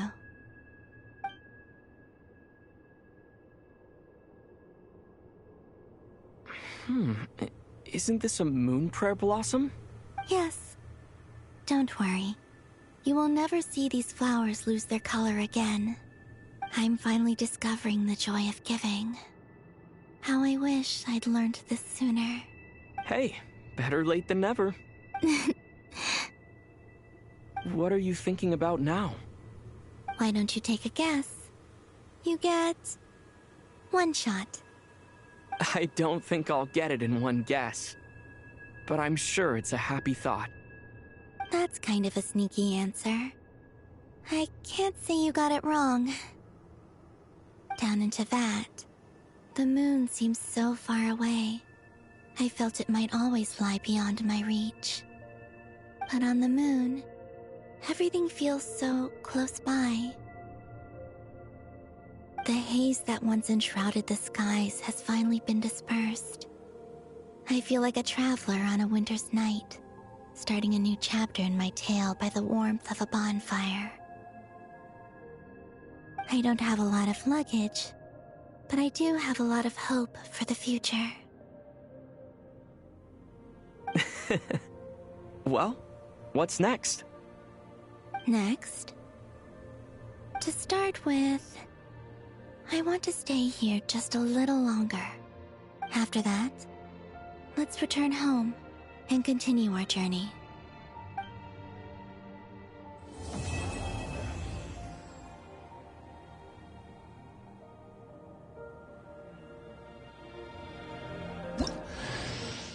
These clothes bring back so many memories.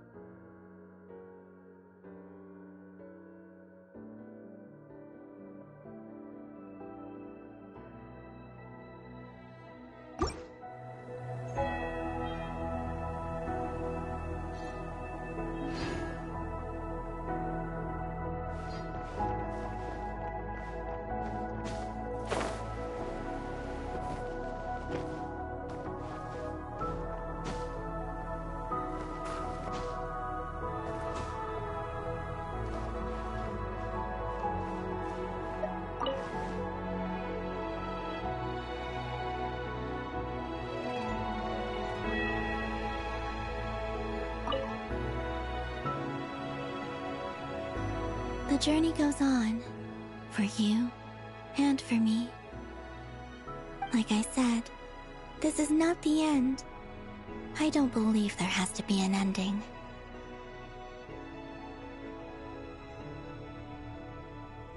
Oh, is that your next destination? Most people would probably tell you to pack some warm clothes.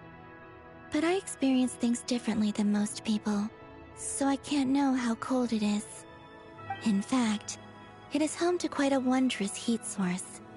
I think they call it Kreshnik's torch. Every city in Snezhnaya is built around one of those. I sensed the energy it gave off as I was passing by on a railway train. It felt grand and distant. I also recommend the Korolievsky troupe in Snezhnograd. They give performances quite regularly, and entry was free for Harbingers. I liked them a lot. Ice cold and sharp. Crystal clear in some ways, yet profoundly unfathomable in others. Like the thick layer of ice on top of a frozen lake. That's just the impression that Tsaritsa gives me. I was never able to glimpse what truly lies beneath that icy exterior. In fact, I don't think the people of Snezhnaya even know what kind of power their god wields. Maybe that's because the Tsaritsa herself has never acknowledged, nor accepted that power. There's Regrator, the Rooster, and the Jester. Between them, they control a lot of what happens in Snezhnaya, but I can never wrap my head around how exactly power is split between them. I just know they are each responsible for many specific domains. I noticed that the Rooster and Regrator often appear to get along on the surface, while working against each other in secret. And theirs is not a friendly rivalry. but I wasn't particularly interested, so I tended to keep my distance. Now that I think about it, the term Mistelton often seemed to come up in connection with Project Stuja.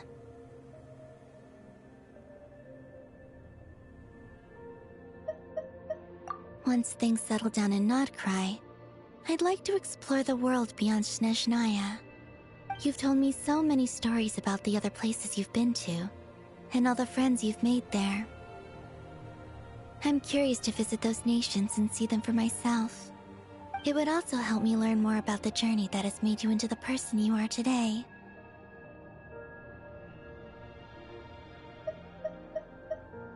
Okay. As you continue on your journey, don't forget to gaze up at the moon once in a while. It is, after all, no longer an illusion. It shall cast down its true moonlight, connecting us in truth.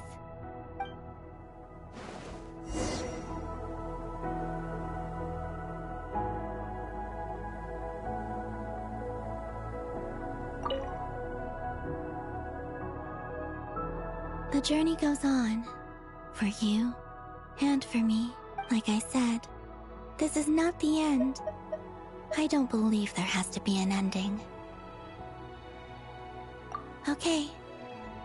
As you continue on your journey, don't forget to gaze up at the moon once in a while. It shall cast down its true moonlight, connecting us in truth.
To Jean, acting Grand Master of the Knights of Favonius. This preamble is such a pain to write. It's probably high time we got rid of this acting business. I trust that Dern has updated you all on recent events. Hope we didn't worry you too much. The good news is, we managed to come together and put a stop to the Doctor's evil schemes. With that, I think it's safe to say that Notcry is finally out of the woods. As for the Fatui, not counting the Damselette, aka the Moon Goddess, who has left their organization, we found ourselves allied in this instance with both the Knave and Marionette. May she rest in peace. As ever, we find ourselves better off for making friends rather than enemies. But until we can ascertain the Tsaritsa's true intentions, the future remains uncertain. In a short while... Wait... How am I meant to surprise everyone if I tell them in a letter that I'm heading home? Well, that would be a huge waste. Okay, got it. I will begin sending the expeditionary team back home in waves. I'm sure they'll be able to answer any questions you still have. I hope they won't gloss over the details of my many heroic deeds. But if they do, I'm sure it'll be because they're just too exhausted from the long journey. I think of Mondstadt daily. Please give everyone my best regards. P.S. The honorary knight went above and beyond this time. Are there any other honors we can give him? I'll leave it with you. P.P.S. Please be extra nice to Klee for the foreseeable future.